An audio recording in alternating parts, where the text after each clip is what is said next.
దేవుని నామమున మీ అందరికీ వందనములు. దేవుడు మిమ్మల్ని ఆధ్యాత్మిక జ్ఞానంతో నింపి మీ యొక్క ఆలోచన విధానాన్ని దేవుని వైపు తిప్పుకునేలాగా మీ మనసును సంసిద్ధం చేసుకోండి. మనిషి యొక్క ఆలోచన విధానం అంటే ఈ లోకపరమైనటువంటి ఆలోచన విధానంతో ఇక్కడ చేరుకుంటే మనము ఆయన్ని అందుకోలేము.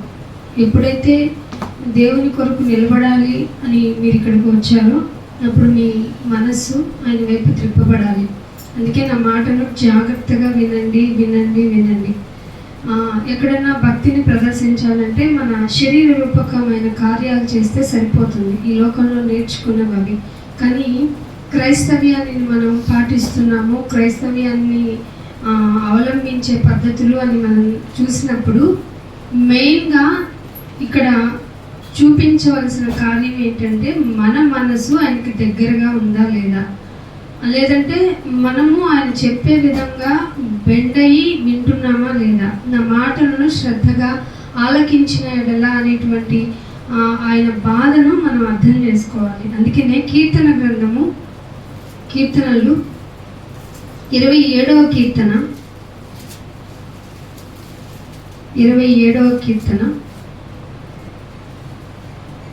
4వ వచనం చూడండి.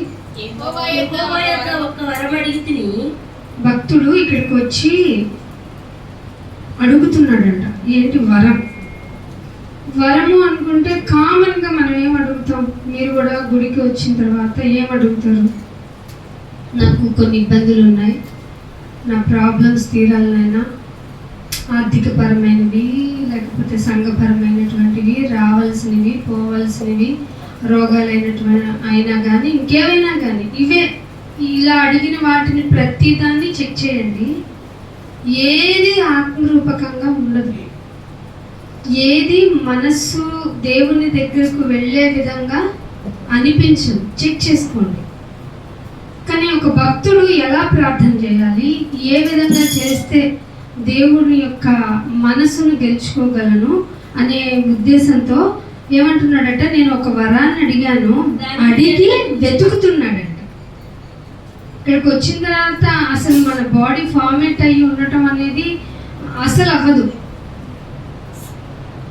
మన జీవితం ఎలా ఉంటుంది అంటే లోకంలో ఎలా అయితే ఆలోచించుకున్నామో, లోకంలో అయితే ఏదైతే కావాలనుకున్నామో ఆ మనసును పెట్టుకుని ఇక్కడికి వచ్చేస్తాం. అప్పుడు వాక్యం ఏంటంటే ఇది నాకెందుకు, నాకేం అవసరం, నాకు కావాల్సింది వీళ్ళు చెప్పాలి కదా, వీళ్ళ ద్వారా దేవుడు చెప్పించాలి కదా లేకంటే అని అనుకుంటాం. భక్తుడు అంటున్నాడు, నేను ఒక వరాన్ని అడిగాను, అడిగిన వరం ప్రాప్తించలేదా? మరి గమనించారు అక్కడ మాటని? వరము ప్రాప్తించలేదా, ఐ మీన్ దొరకలేదా, రాలేదా?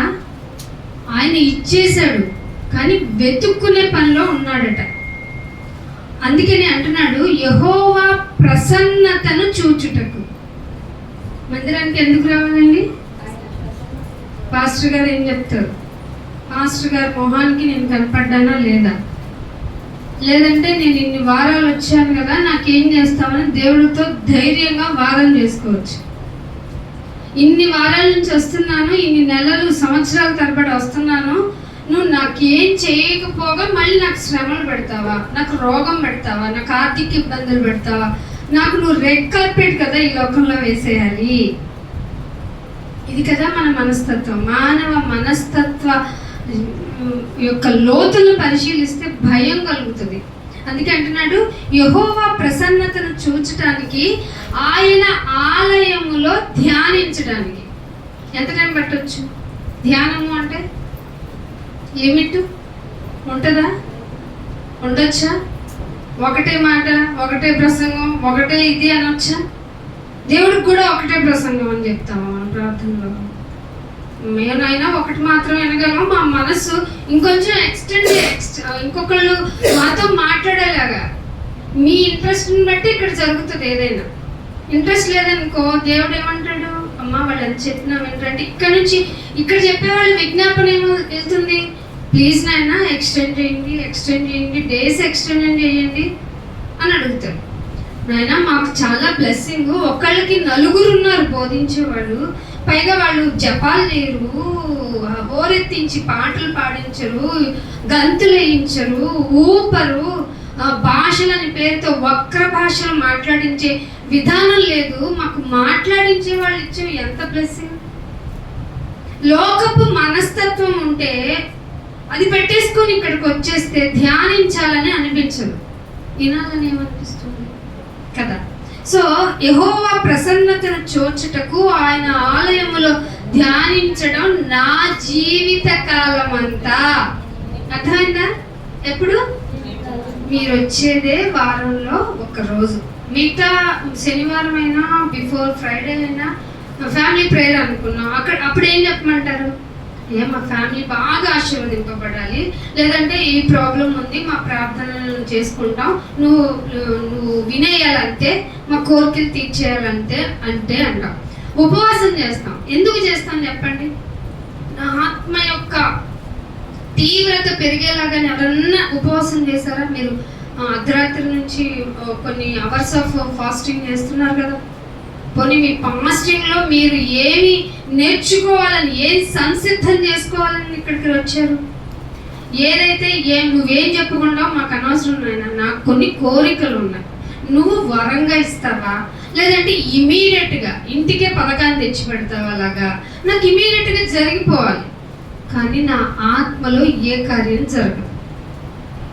ఎందుకంటే నాకు కావాల్సింది నీతో అవసరం తీర్చుకోవడం. అవసరాల కొరకైన అస్తిత్వం ఉంది చూసారు, అది భక్తి అనిపించుకోదు. మనుషులు ఎలా అయితే అవసరాల కొరకు వాడుకుంటామో అలాగే దేవుని కూడా వాడుకుంటే ప్రమాదకారి. ఆయన ఎవరట? అగ్ని. అగ్ని అయి ఉన్నాడు. మీరు అదే అన్నాడు, మీ యొక్క మాంద్యం, మీరు చూపించే విధానం, ఆలకించే ప్రాసెస్లో మీరు ఎంచుకునే విధానం, నాకు ఇంత టైంలో నువ్వు మాట్లాడేసి వెళ్ళిపోని ఒక అధికారితో మనం అనగలమా? దుఃఖపడుతుంది నా ఆత్మ అయితే ఈ విషయంలో. ఒక అధికారిని బాబు మీరు ఎంతసేపు ఉంటారు ఉండడం మా భాగ్యం. వాడు ఉండడు అధికారి అన్న అతను, నా టైం చాలా బిజీ అని ఉండడు. కానీ దేవుడు అన్నాడు, ఒక ఫ్రాక్షన్ ఆఫ్ టైం నా సన్నిధిలో మీరు గడిపితే 1000 దినాలు, ఒక్క రోజు గడపండి, నేను 1000 దినాలు కౌంట్ చేస్తాను. అంత దాతృత్వం కలిగిన ఆయన 1000 దినాలు నేను కౌంట్ చేసుకుంటాను అని చెప్పిన ఆయన, మీరు వినటానికి ఇచ్చే టైంలో నేను ఒక 1/2 అవర్ చెప్తే మీ మైండ్లోకి వెళ్ళేది 5 నిమిషాలే. ఈ డోర్ దాటిందంటే అది కూడా గుర్తుండదు. మీరు ఇంకా ఆధ్యాత్మికంగా ఏం గెలవగలరు? మీ చుట్టూ ఉన్న ఇబ్బంది పెట్టే పరిస్థితులు అవనివ్వండి, మనుషులు అవనివ్వండి, ఈవెన్ మన శరీరం మనతో పోరాడుతుంది తెలుసా. నువ్వు వెళ్ళకు, ఇంట్లో కూర్చో, చక్కగా తిని త్రాగు, సుఖించి నా ప్రాణమా అంటుంది కదా. మరి అలాంటప్పుడు నీ ప్రాణానికి ధైర్యంగా చంప చెల్లుమనలాగా నువ్వు ఎట్లాగో మట్టిలోకి పోతావే. నేను వెళ్ళాల్సింది నా దేవుని మాటను ఆలకించడానికి, ఆయన ప్రసన్నతను చూడటానికి, ఆయన ధ్యానించడానికి నా జీవితకాలం సరిపోదు కదా. నా జీవిత కాలం అంతయు నేను దేవుని మందిరములో నివసించగోరుచున్నాను. మీ మనసు ఎందుకు తొందరపడుతుంది? తొందరగా ఫోన్ చేసుకోవాలి, తినేసుకోవాలి, పనులు ఉన్నాయి. అయ్యో నేను ఈరోజు వండుకోకపోతే ఎలా తినగలను, అయ్యో నేను ఇవాళ ఈ విధంగా ఏదో పని పెట్టుకొని వచ్చాను, ఒక అరగంటలో దేవుడి పని. మీరు ఎప్పుడైనా గవర్నమెంట్ ఆఫీసెస్కి వెళ్ళారా? మీ ఆధార్ అప్డేషన్స్ అనో లేకంటే సో ఏవో పనులు ఉంటాయి కదా, వెళ్ళినప్పుడు 1/2 అవర్లో నాకు అవి ఇవ్వాలని ఎవరితోనో ఏ అధికారితోనో చెప్తారా? చెప్పగలరా మీరు? ఎందుకని? మీకు ఆ ధైర్యం లేదు. దేవుడు కృపాసనమునొద్దకు వణుకుతూ రావాల్సిన మనం ఇక్కడికి వచ్చి కాలు ఎగరేయటం ఎంత సమంజసం చెప్పండి. అంటే మీరు ఏం ప్రిపేర్ అవ్వలేదా? మనసునే సిద్ధం చేసుకోలేదా? నాయన రోజులు పెరిగిపోతున్నాయి, నాలో లొంగే స్వభావం రావట్లేదు, నీకు లోబడిపోయే తత్వం రావట్లేదు, నాలో నాకు తెలియకుండానే నా స్వాభావికంగా ఎదురు తిరిగి మాట్లాడే మనస్తత్వం నాలో ఉందంటే నాలో ప్రాచీన స్వభావం కొనసాగుతుంది కదా. ఈ ప్రాచీన స్వభావాన్ని నేను తుంచుకోలేకుండా, మనసు మారకుండా ఇన్ని సంవత్సరాలు ఎదుటికి వచ్చి నీ భక్తుడని చెప్పుకుంటున్నానే, అయినా నన్ను కాపాడావేంటి నాయనా అని ఏడవాల్సింది పోయి, బ్రతిమలాడుకోవాల్సింది పోయి, ఆయన ప్రసన్నతను వెతుక్కోవాల్సింది పోయి, ఆయన గురించి ధ్యానం చేయాల్సింది పోయి మనలో నిర్లక్ష్యం వచ్చింది. ఎందుకని? దినములు సుఖంగా సాగిపోతున్నాయి కాబట్టి. అందుకే ఇంకొక హోషేయ గ్రంథం చూడండి, 14వ అధ్యాయము. హోషేయ గ్రంథము 14వ అధ్యాయము 2వ వచనం చూడండి. మాటలు సిద్ధపరచుకొని. ఏ సిద్ధపరచుకోవాలి? ప్రార్థన గురించి పాడు, నువ్వు పాడు. ఏంటివి? ఇక్కడికి ఎందుకు వచ్చారు మరి మీరు? ఏ సిద్ధపరచుకోవాలండి? దేవా, నేను మీ సన్నిధికి వస్తాను కదా, నాకు అవకాశం ఇప్పించండి. పాస్టర్ గారితో నువ్వు ప్రార్థన చేయమ్మా, నువ్వు పాట పాడమ్మా, నువ్వు వాయిద్యం చేయనైనా, నువ్వు ఇదిగో ఒక కుదిరితే ఎవరన్నా లేట్ అవుతే ప్రసంగం చెప్పేవాళ్ళు నాకు అవకాశం కలిగేలాగా చూడు నాయనా. ఏమైనా సిద్ధపరచుకున్నావా? ఏమైనా చేసుకున్నావా? దేవుడు అంటున్నాడు, మాటలనే సిద్ధపరచుకొని రావాలట దేవుడి సన్నిధికి. కనీసం నీ శరీర స్వభావాన్ని లొంగే విధంగా, బెండ్ అయ్యే విధంగా నన్ను నేను సిద్ధపరచుకుంటున్నాను నాయనా. ఇదిగో నేను ఈ విధంగా కొన్ని విషయాల్లో లోకపరమైన మనస్తత్వాన్ని చూపించాను. ఎవరో అడిగారు, నాకు ఇది చేసి పెట్టవా అని. నాకు ఉండాలి కదా. సో నేనేమన్నానంటే, నాకు దగ్గర లేదమ్మా, నేను ఇవ్వనమ్మా అన్నాను. కానీ వాక్యం ఏమో ఎవరన్నా కోరుకుంటే నీకున్నది కూడా అమ్మమన్నావు ఏంటి నాయనా? అలా రాలేకపోయాను. నా మనస్తత్వంలో దాతృత్వం లేకుండా పోయింది. నాలో శరీర పరంగా ఏమంటారు, ఒక స్వార్థపూరితమైన లక్షణాలు కనపడుతున్నాయి. ఒకళ్ళు వద్దు అంటే అది ఇస్తావా లేదా అని స్థితికి వెళ్తున్నాను. నాలో ఆ వదులుకోలేని, అంటే విసర్జించలేని ఆ ప్రాచీన స్వభావం ఎదుటివాడిని చంపే వరకు తీసుకెళ్తుంది. నువ్వేమో నరహత్య చేయడం పాపం అన్నావు పో, అంతేకాదు నిన్ను వలే ఇన్ని సిద్ధపరచుకొని మనసులో రమ్మన్నాడు ఆయన. వస్తూ ఏమన్నాడంటే, మాటలను సిద్ధపరచుకొని అప్పుడు నా వైపు తిరగండి. మీరు ఏ సిద్ధపరచుకుంటారు? బాగా రెడీ అయ్యి వచ్చామా, స్నానం చేసామా, ఉతికిని పట్టుకున్నామా, ఇల్లు శుభ్రం చేసుకున్నామా, ఒళ్ళు శుభ్రం చేసుకున్నామా, ఈ ఆఫ్టర్నూన్కి మీల్స్కి ఏం ప్రిపేర్ చేసుకుందాం, మసాలాలు రుబ్బే పెట్టు. ఎందుకంటే సండేనే కదా మనం ఏమైనా స్పెషల్స్ చేసుకుంటాం. అలా అయి ఉన్నామా? తినమా తినకపో, సండే తిన్నామా తినకపోయామా, ఆయన మాట వినడానికి నేను పరిగెత్తుకుంటూ వెళ్ళాలి అంతే. ఇది వచ్చిందండి మనకి. చెప్పండి, ఆలోచించండి. ఇంకే విధంగా ఆయన్ని ఇంప్రెస్ అయ్యే విధంగా ఆరాధన చేయగలుగుతావు, ప్రార్థన చేయగలుగుతావు. ఇంకా ఆరాధిస్తున్నాను మాటలతో నువ్వు ముంచేస్తున్నావు దేవుణ్ణి. క్రియలు ఎక్కడా, పనులు ఎక్కడా? మాటలు సిద్ధపరచుకోవాలి. ఎదుటివాడిని ఎలా ఉన్నాయంటే కొరుకు పుండు లాంటి మాటలా? ఇది భక్తుల్లోనా? మాటలు సిద్ధపరచుకోండి అంటే నువ్వు మాట్లాడేది కొరుకు పుండులాగా. నువ్వు మాట బయటికి తెస్తే ఎదుటివాడు ఆలోచించాలి, నిర్ణయం తీసుకోవాలి. నీ గురించి కాదు, దేవుని గురించి ఒక అవగాహనకి రావాలి. అవన్నీ వదిలేసి లోక వస్తువులు మాట్లాడినట్టు అన్ని నువ్వు లోకంలో మాట్లాడేసుకొని లోకపరమైన జీవితాన్ని అక్కడ బయట ఏ విధంగా లోకంలో ఉన్న వాళ్ళు ప్రవర్తిస్తారో ఆ విధంగా ప్రవర్తించేసి, ఇదిగో ఇవాళ నువ్వు ఆరాధనకు వచ్చేమన్నావు కదా, నేను సిద్ధపడిపోయాను, ఎందుకంటే ఇక్కడ సిద్ధపడిపరిచే వాళ్ళు ఉంటారు, వాళ్ళు సిద్ధపడతారు. వేటికి మీరు సిద్ధపడేది? కుర్చీలు వేసుకోవడానికి, చాపలు వేసుకోవడానికి, మైక్ పెట్టుకోవడానికి సిద్ధపాటు. ముందు మాటలు సిద్ధపడాలి. మాటలు సిద్ధపడాలంటే మనసు సిద్ధపడాలి. మాటలు దేంతో సిద్ధపరచుకుంటాం చెప్పండి? 4 ఉంటే సరిపోదు. మనసు, థింకింగ్ మైండ్ ఉండాలి.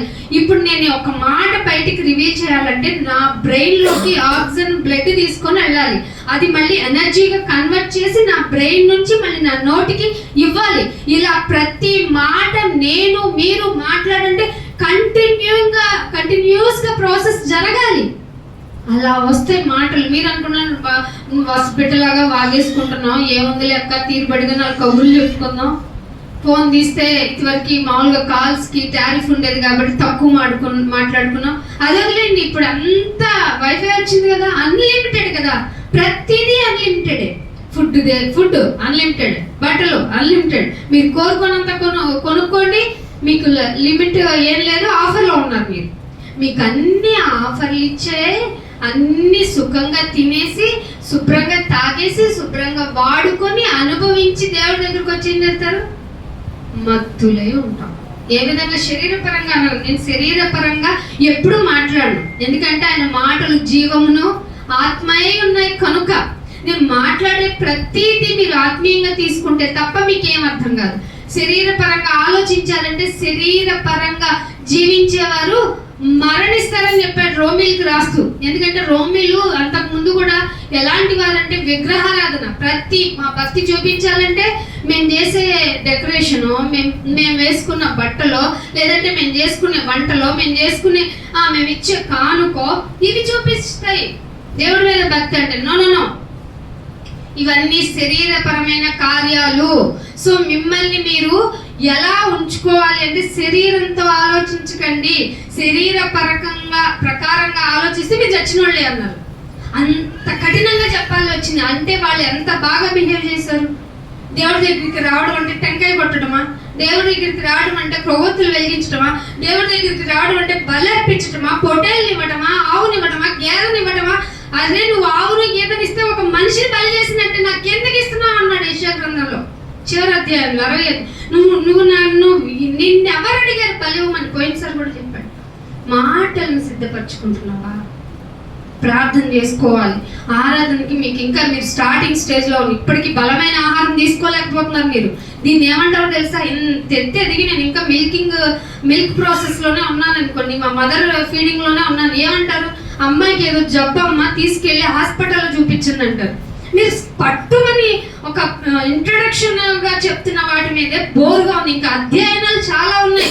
విశ్వాసంలో తీవ్రతకి తీసుకెళ్లే పెద్ద పెద్ద పాఠాలు ఉన్నాయి. ఎప్పుడు నేర్చుకుంటారు? మీ జీవితకాలం అయిపోతుంది కదా. మీ మనసు ఏమన్నా మాకు అవసరం లేదు, దేవుడు మాకు అన్ని ఇచ్చాడా? నువ్వు అడిగి తీసుకున్నావా? చెప్పండి. దేవుడు మీకు అన్ని ఇచ్చాడా? మీరు అడిగి తీసుకున్నారా? అడిగి తీసుకున్నారు. అదే మీ ప్రార్థనలు. అర్థమైందా? అడగకండి. అడిగిన ప్రతి దానికి నీకు ఇది ఇచ్చాను కదా, ఏం చేసావు, ఎందుకు చేసావు, ఇలా ఎందుకు చేసావు అని అడుగుతారు. అందుకే ఇచ్చిన వాటితో సంతుష్ట సహితమైన దైవ భక్తి కావాలి. ఇది చాలు నాయన, నీ కృప చాలు నాయన. ఇదిగో నాకు అసలు లేని వాళ్ళు ఎంత ఉన్నారు, హౌస్ లేని వాళ్ళు ఎంతమంది ఉన్నారు. నాకైతే మంచి అసలు తడవకుండా ఉండే విధంగా నన్ను ఉంచావు. ఫుడ్ లేని వాళ్ళు, బాబు ఈ రోజు ఎవరన్నా వచ్చి నాకు కనీసం పప్పుతో కాకపోయినా అన్నం పెడితే పచ్చడి ఉంది అది వేసుకొని తిందా అన్న వాళ్ళు ఎంతమంది ఉన్నారు? ఇంతమంది ఆకలితో దాహంతో ఇలా బాధపడుతూ ఉంటే అన్ని ఇచ్చిన నువ్వేం చేస్తావు తెలుసా? వచ్చానుకో నీ సన్నిధికి, ఎందుకంటే ఏం కావాలి, నేను తప్ప ఎవరన్నా వస్తారా? ఏమంటావు? మేము కాబట్టి వస్తున్నాం. బయట అంతా ఎలా ఉన్నారో తెలుసా? బయట వక్ర జనం అని చెప్పింది. బయట జనంగా ఏం చెప్పింది?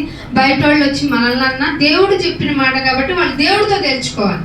మీ బుద్ధి మంచిది కాదు. మీరు మంచి బుద్ధితో ఉండాలంటే నా దగ్గరికి రండి. చాలా మంది అంటే ఈజీగా స్కిప్ చేస్తారేంటి ఆరాధనని, సండేని. మీరు అందరూ బాగా వచ్చి మీ వారాన్ని అంతా బాగా గడపాలంటే ఆది అంటే మొదటి రోజు ఇది. మీరు వారం అంతా బాగా ఉండాలంటే మొదటి రోజులో దేవుడికి సమయం ఇవ్వాలని ఆదివారం ప్రారంభించారు. అయితే శనివారం కదా విశ్రాంతి దినం అంటే, శనివారం విశ్రాంతి దినం. మీ జీవితాల్లో ఇంకా నేర్చుకోవాల్సి ఉన్నప్పుడు మాటల్ని దేవుడి సన్నిధికి కొంతమంది అసలు బయట ఎందుకు కూర్చుంటారో అర్థం కాదు. వస్తారు, చంద వేసి వెళ్ళిపోతారు. పిల్లల్ని లోపల కూర్చోబెట్టాలి, దేవుడి సన్నిధిలో అలవాటు చేయాలి. దేవుడి మాటను ఇలా చెప్తున్నారు అలా చెప్తున్నారు నువ్వు కూర్చో అంటే రేపు వాడు పెద్దవాడైన తర్వాత వాడు కూర్చోగలుగుతాడా? పట్టుమని 5 నిమిషాలు ఉంటాడు. ఫ్యామిలీస్తో రారు. ఎందుకని? మీరు నిజంగా పుట్టినప్పటి నుండి క్రైస్తవులైన మీరే ఫ్యామిలీస్ తోటి రాకపోతే రేపు ఏం చెప్తారు ఫ్యామిలీకి? అయినా దేవుడు గొప్పోడు, రెండో రాకడ వస్తుంది, ఆ రెండో రాకడలో నువ్వు ఫెయిర్నెస్ లేకపోతే, విశ్వాసం లేకపోతే, ఆ రెండు కలిగిన తర్వాత బాప్తిస్మం తీసుకోకపోతే మన పరలోకం వెళ్ళాం. లేని వాళ్ళందరూ ఆయన యొక్క రక్షణ ముద్ర లేని వాళ్ళంతా ఎక్కడికి వెళ్ళిపోతారు? నువ్వు నమ్ముతున్నావా? నిజంగా నమ్మితే ఏది నీ ఫ్యామిలీ? భయం క్రియల్లో లేదు. నేను ఎంత భక్తి పరురాలనో అని చూపిస్తున్నావు ఫ్యామిలీలో, అంతే. అదే సమాజానికి చూపిస్తున్నావు. దాన్ని ఏముందో తెలుసా? బైబిల్ వేషధారణను ఎక్కడి నుంచి కొట్టుకొచ్చారో తెలుసు యేసుప్రభు గారు? శాస్త్రుల్ని, పరిసయ్యుల్ని, చెప్పేవాళ్ళని, ధర్మశాస్త్రాన్ని విపులీకృతం చేసేవాళ్ళని. కాస్త ఎండ తట్టుకోలేం, కాస్త వాన తట్టుకోలేం, కాస్త చలిని తట్టుకోలేం. ఇంకెప్పుడు మీరు దేవుని వాక్యాన్ని అనగలరు? మేము వింటా పాస్టర్ గారు ఇంకొకరి చేత చెప్పించాలని మీలో నుంచి ఎందుకు రివల్యూషన్ రాదు? ఇక్కడ ఎవరు ఏది చెప్తే అదే మమ అనేస్తామా?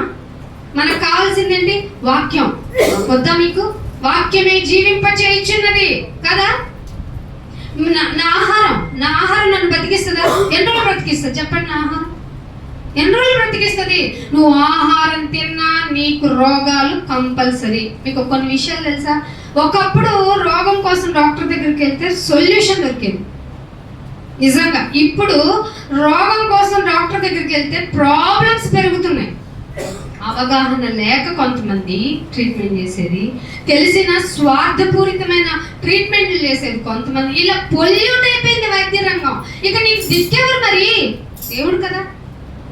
లాజర్, అందుకే లాజర్ ఏమన్నా అడిగాడా? ఏమండి నాకు శరీరం ఇలా అయిపోతుంది, కుక్కలు వచ్చి నాకుతున్నాయంటే, ఎంత వోండింగ్ అయిపోయింది నా బాడీ, ఎవరన్నా నన్ను హాస్పిటల్కి జాయిన్ చేయండి అని అన్నాడా లూకాసు సువార్తలో? అనలేదు కదా. మీరెందుకు తలనొప్పికి, రోగానికి, చిన్నదానికి, కాందానికి? ఏమండి 50, 60 ఏళ్ళు, 70 ఏళ్ళు అంటే కాళ్ళు నొప్పులు రావా? ఒళ్ళు నొప్పులు ఉండవా? ఇప్పుడు 30 దాటితేనే ఒళ్ళు నొప్పులు వచ్చేస్తున్నాయే. ఫుడ్ సరిగ్గా లేదే. మీరు చూడండి 2030 కల్లా ఇంటిలో ఒక కేసు ఉంటుందంట, ఇంటిలో క్యాన్సర్. ఎందుకంటే మనం తింటున్న ఫుడ్ అలా ఉంది. ఆర్గానిక్ ఇంట్లో ఒక పచ్చిమిరపకాయ మొక్క కూడా పెట్టుకోం మనం. ఆ పచ్చిమిరకాయలు మొలకెత్తించడానికి ఎన్ని రసాయనాలు వాడుతున్నారో. ఆ రసాయనాలు క్యాన్సరేటెడ్. అందుకే మాకొద్దు. మ్యాంగోస్ ఎంత ఇష్టంగా తింటారు. కొన్ని దేశాలు బ్యాన్ చేసినాయి మన మ్యాంగోస్ని. ఇండియన్ మ్యాంగోస్ మాకొద్దు. ఇలా క్యాన్సరేటెడ్ అయిపోతున్న జీవితాలు. పోను బాగుంటుంది అనుకుంటున్నారండి జీవితం. నాకు మంచి ఉద్యోగం ఉంది, నాకు మంచి ఇల్లు ఉంది, నాకు మంచి బిడ్డలు ఉన్నారు. పోను మీ జీవితాలు ఇంకా బాధ అవుతాయి. ఎప్పటి వరకు అంటే ఆయన మాటకు విధేయత చూపించినంత వరకు. ఇది మిగిలింది.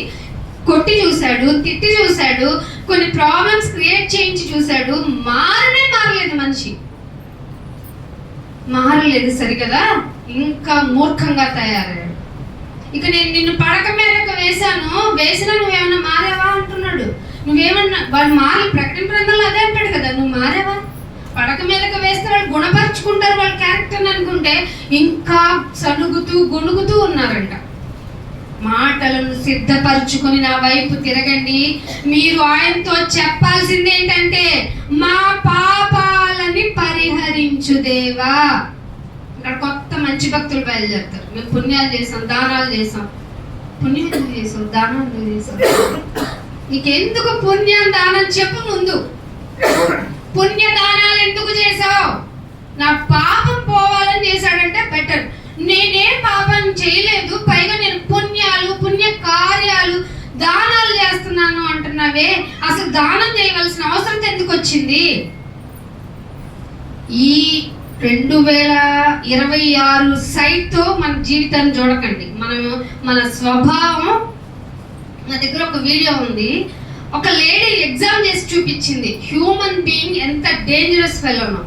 ఆవిడని ఒక రూమ్లో పెట్టి ఈవెన్ ఒక ఫ్రూట్స్, పళ్ళు, కాయలు, అన్ని వెజిటబుల్స్ నుంచి AK-47 ఈక్వల్ అయిన గన్ వరకు పెట్టిందంట. చాకులు, మారణాయుధాలతో సహా. మీరు నన్ను ఏం చేయాలనుకుంటున్నారో నేను రియాక్ట్ అయ్యేలాగా నన్ను చేయండి అని చెప్పేసి అందరికీ ఎంట్రన్స్ ఇచ్చిందట. ఇస్తే ఫస్ట్ రోజు అందరూ బాగా మంచిగా ట్రీట్ చేశారంట, ప్యాంపరింగ్ చేశారంట. మళ్ళీ వచ్చారంట వాళ్ళే సెకండ్ డే, థర్డ్ డే. అలా 1 వీక్లో ఆవిడ్ని చంపేయడానికి చూశారంట. అది మానవ స్వభావం. జైళ్ళు ఉన్నాయి కాబట్టి మనం హత్యలు చేయట్లా, సెక్షన్స్ ఉన్నాయి కాబట్టి మనం ప్రాబ్లమ్స్ చేయట్లా. నువ్వు చచ్చిపోతావు, జైల్లో వేస్తారంటేనే మనందరం అమ్మో జైల్లో వేస్తారంట అని మన పాపం తప్పు చేయటంలా. నిజంగా మనం మంచి వాళ్ళం కాదు. దీన్నే బైబిల్లో పౌలు గారు ప్రాచీన స్వభావం అని చెప్పాడు. మన ప్రాచీన స్వభావం చచ్చిపోదు మనం చచ్చేదాకా. ఇది గుర్తుపెట్టుకోండి, ఇంత లోతైన మాటలు ఉన్నాయి. నేను గుడికి వస్తున్నాను కదా, నేను బాగా ప్రార్థన చేస్తున్నాను కదా, నేను బాగా పాటలు పాడుతున్నాను కదా, వాక్యం వింటున్నాను కదా, వాక్యం చెప్తున్నాను కదా అంటే నేను మంచిదాన్ని కాదు. వాక్యం ఒక రోజు నన్ను ఆపిందంటే నేను ఫ్రీ విల్ అయిపోయి ఏదైనా చేయగలను. అంత బ్యాడ్ క్యారెక్టర్ నీది నాది.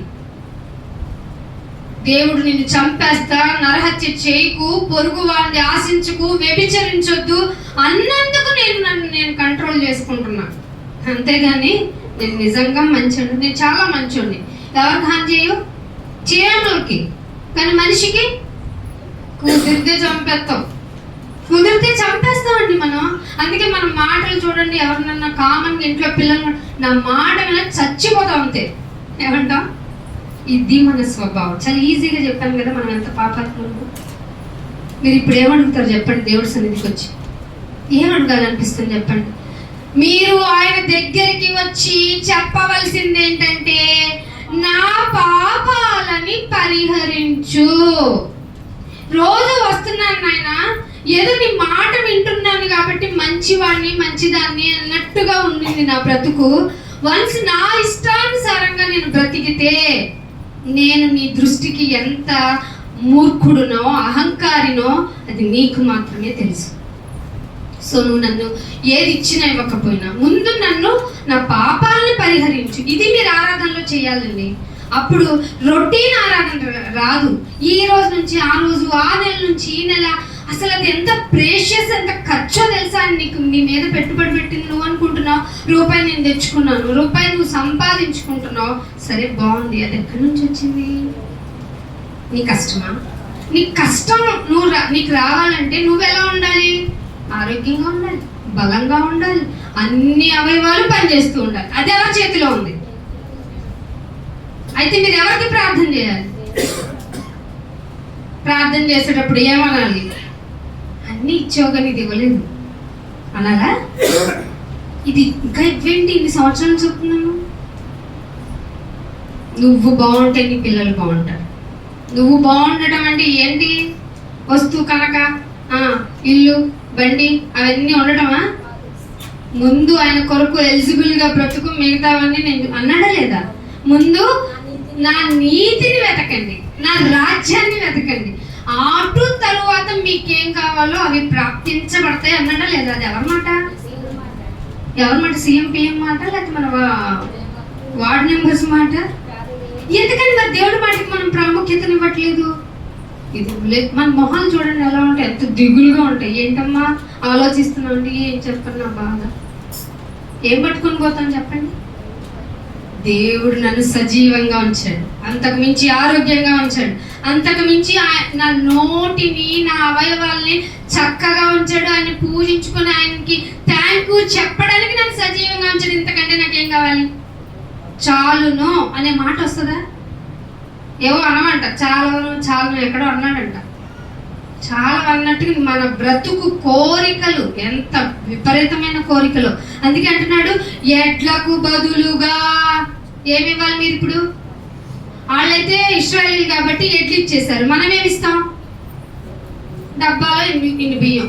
ఒక కట్ట చేయొచ్చుగా అనుకుందాం. ఇక్కడ అడగర్లే పాపం, పాస్టర్ గారు మంచాళ్ళు అనుకుందాం. ఒక బస్తాది రోజు తినే గుప్పెడు ఎందుకు?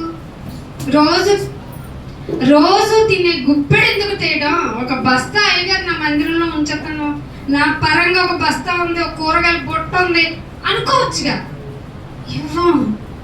మనం ఇవ్వమండి, మంచివాళ్ళం కాదు. చందా ఎందుకు? 10వ వంతు ఎందుకు? ఈ నెల జీతం నాది ఇచ్చేస్తున్నాను పాస్టర్ గారు అంటామా? నేను ఎలా బతకాలి? ఇవి మన ఆలోచనలు. దేవుడికే కదా మనం ఇచ్చేది. ఎందుకు ఇవ్వట్లేదు చెప్పండి? నేను బతకాలి కదండి, నేను బతకాలి కదా. బైబిల్లో కొత్త నిబంధనలు ఏముండింది? మనసు ఎంత ప్రేరేపిస్తుంది నీకు నా త్యాగం అర్థమైంది కదా, నేను ఎలా ప్రేమిస్తానో అర్థమైంది కదా. తండ్రి ఏమన్నాడు? దేవుడు లోకమును ఎంతో ప్రేమించాడు. ఎంత ప్రేమించావు అంటే అద్వితీయ కుమారుని ఇచ్చేసాను రా మీ కొరకు అన్నారు. ఇప్పుడు ఏమి ఇవ్వాలనిపిస్తుంది నీకు? ఏం లేదు, నేను డబ్బాలో గింజలు నీ ముందు పెడతా. అసలు తొలిచూలు అంటే నీకు బాగా ఇష్టం కదా, ఈ తొలిచూలు గుడ్డు ఒకటి, తొలిగా పుట్టిన కాయ ఒకటి, అవి మాత్రం ఇస్తాను నాయన. అంటే నిన్ను ప్రేరేపించలేదా మనసేమి? ఎందుకు ప్రేరేపించట్లేదు? ఆ ఈగర్ ఇద్దాం కామన్ ఇక్కడ ఇవ్వాలని నేను చెప్పట్లా, ప్రొసీజర్ చెప్తున్నా. మన మనస్సు ఎంత మంచిదో చెప్తున్నా. ఈ నెల నా జీతం ఇదిగో అయ్యగారు, నాకు కూలికి వెళ్ళాల్సిన అవసరం లేదు, కానీ నేను వెళ్ళి ఈ శరీరం ఉంది కదా, నాకు ఇచ్చిన తొడుగు ఉంది కదా, దీన్ని బాగా కష్టపెట్టి దీంతో వచ్చిన అర్చన ఉంది కదా, ఆర్జించిన సొమ్ము ఉంది కదా, ఇదిగో ఏం చేయనమ్మా, ఎక్కడ మీటింగ్ పెట్టిస్తారో పెట్టించేయండి. మన మందిరం నుంచి సత్యం వెళ్ళిపోవాలి గారు. ఒక్కళ్ళు చూపించింది. ఎడ్లకు బదులుగా నీకు మా పెదవులను అర్పించుచున్నాము. పెళ్లి చేసుకోమంటే అప్పు చేసేనా చేస్తాను. ఇంట్లో ఏదన్నా మంచి ఫంక్షన్ చేయాలంటే 4 పొట్టేళ్ళు తెగిపోవాలనుకుంటాను. నన్ను నేను బాగా చూపించుకోవాలంటే నా శరీరానికి ఎన్ని వేలైనా ఖర్చు పెట్టి చీర కొంటా, సూట్ కొంటా, డ్రెస్ కొనుక్కుంటా. ఇంకా దీన్ని ధరింప చేయడానికి ఆర్నమెంటల్స్ ఎంత బంగారం రేటు, అది రేట్ ఎంత ఉన్నా పర్లేదండి, నేను వెళ్ళి ఏం కొనుక్కోవాలి? మరి దేవునికి నీకేం కావాలయ్యా? వచ్చాను, థ్యాంక్ యూ, ఇచ్చావు, థ్యాంక్ యూ, వెళ్తున్నాను. ఇంకా ఇదే కదా నువ్వు ఇదే కదా అడిగావు. నేను ఇది ఎక్కడ అడిగాను రా? నీ హృదయం కదా. అప్పో అది ఎక్కడ జరుగుతుంది? హృదయం ఎక్కడ జరుగుతుంది? లోకంలోవి దాన్ని 3గా డివైడ్ చేస్తాడు యోహాన్ గారు. శరీరం ఏం కోరుకుంటుంది? శరీరం కోరుకోవడానికి ప్రధానమైనది ఏంటి? శరీరంలో ప్రధానమైనది కన్ను, నేత్రాశ చాలా డేంజర్. కోరుకున్నదంతా ఇచ్చేస్తాడండి, కోరుకున్నది తింటారండి, కోరుకున్నది ధరించుకుంటారండి, కోరుకున్నట్టు బ్రతుకుతారండి. నేత్రాశ ఆ నేత్రాశ కలిగి శరీరాశ 2 మిక్సీ గ్రైండర్ ఏం జాతర చేస్తే వచ్చేదే జీవపడంభం. నేను చూసావా? నా వాచ్ చూసావా? అరే నేను సాక్రిఫైస్ చేసుకున్నాను. ఏంటి? బొట్టు తీసి, కాటికి తీసి, మెల్లో తీసేసి. ఎవరి కోసం ఉన్నారు అన్ని తీసేసిన వాళ్ళు? చెప్పండి, ఏది క్రియలేవి చూపించండి, ఒక్క క్రియ చూపించండి. సో తీసేసినందుకు నేను చేస్తున్నది దేవుని పని. ఇదిగో నీ నీతి క్రియలు ఎక్కడా? అడిగడా లేదా? నీతి క్రియలు కావాలి మనకి. మన నీతి రక్షించదు. ఏ నీతిని రక్షిస్తుంది? దేవుని నీతి నువ్వు కావాలి అంటే మాటలను సిద్ధపరచుకొని ఆయన సన్నిధిలోనికి నువ్వు రావాల్సింది. కండిషన్ మానవ కోటికి ఇదే. ప్రసంగిలో లాస్ట్కి అన్ని ఆయన మొత్తుకుంటుంది, మీకు అర్థం కావట్లా. అయ్యో కొంతమంది చూస్తే ఎలా ఉన్నారు, కొంతమంది చూస్తే అలా ఉన్నారు. డబ్బు సంపాదించుకున్న వాడు బ్రతుకు అలాగే ఉంది, సంపాదించుకొనని వాడు దరిద్రుడైన వాడు బ్రతుకు అలాగే ఉంది. ఇద్దరు ఏకరీతిగా సమాధి చేయబడుతున్నారు. ప్రాబ్లమ్స్ ఎక్కడ ఏ విధంగా చూసినా నీతిమంతుడికి ఒకలాగే జరుగుతుంది, దరిద్రుడికి ఒకలాగే జరుగుతుంది, పిల్లలు ఉన్నవాడికి అలాగే జరుగుతుంది, లేని వాడికి అలాగే జరుగుతుంది. ఏంటయ్యా అంటే చివరికి నీతిమంతుడు ఆయన దగ్గరికి వచ్చి నిలబడతాడు. అందుకు బతకండి. మానవ కోటికి విధి అని లాస్ట్ లో ఫైనల్ చేసే ముందు ఇవన్నీ చెప్పుకుంటూ వచ్చాడు. చెబుతున్నా ఆయన ఇక్కడ హోషియా గారు అంటాడు, మా పెదవులు ఇచ్చావు నాయన, ఈ పెదవులు లేకపోతే నాయన తండ్రి అబ్బా అని నేను అనలేను. అలాంటి నాకు పెదవులను అర్పించావు, నీవు అంగీకరింప తగినవి. మీరు నేను అంగీకరించడం అయితే బియ్యం తెచ్చుకున్నాం, ఏం చేస్తాం? మళ్ళీ మనమే వండుకున్నాం. ఫ్యాన్ ఇచ్చాను అనుకోండి నేను చర్చ్కి, ఏం చేస్తాడు? ఫ్యాన్ దేవుడు వేసుకుంటాడు. మళ్ళీ ఇక్కడ వేసి బిగించి మీకు కోపాల్సింది. శరీరపరమైన ఏదైనా తెచ్చి ఇక్కడ పెట్టామనుకోండి, మళ్ళీ ఎవరు యూజ్ చేసుకుంటాం? జాగ్రత్తగా వినండి, పాఠం చాలా డేంజర్. నేను చాలా స్టిమ్యులేట్ చేసుకొని మీకు చెప్తున్నా.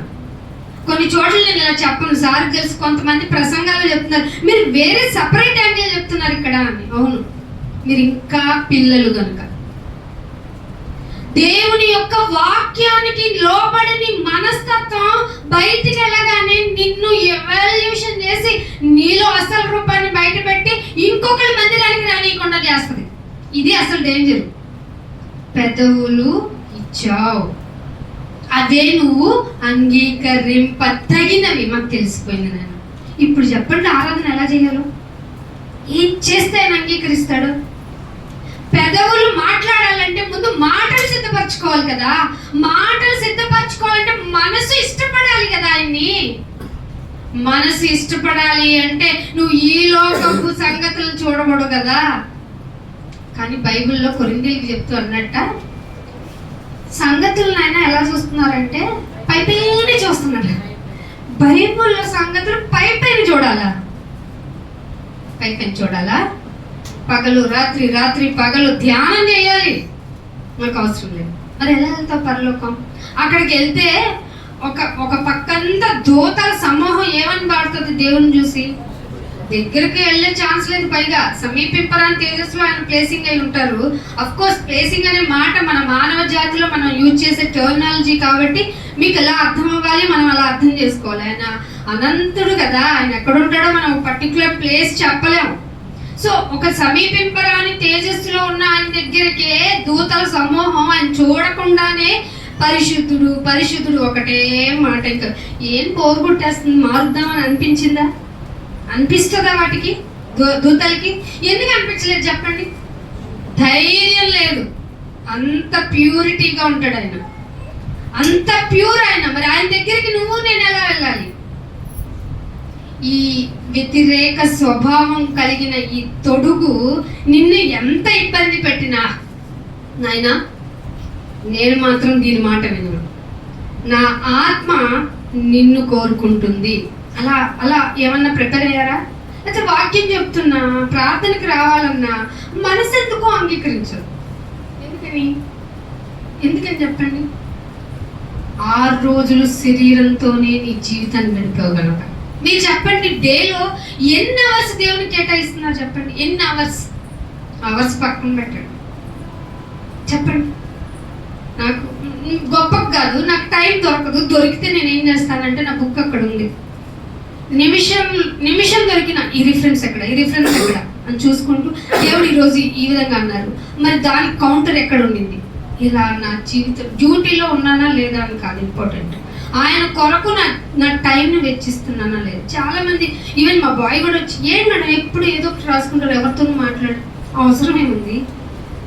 మీరు ఎలా ప్రవర్తిస్తున్నారు? అక్క కబుర్లు చెప్పుకుందాము. అక్క కబుర్లు కాదు, దేవుని యొక్క మాటలు బైహార్ట్ చేసుకొని కూర్చొని అసలు ఎవరితోనూ మాట్లాడొద్దు. మాటల విస్తరణ వల్ల ఏమవుతుంది చెప్పండి? దోషం వచ్చేస్తుంది. ఆ దోషం వస్తే నువ్వెవరి దృష్టిలో దోషమైపోతావు?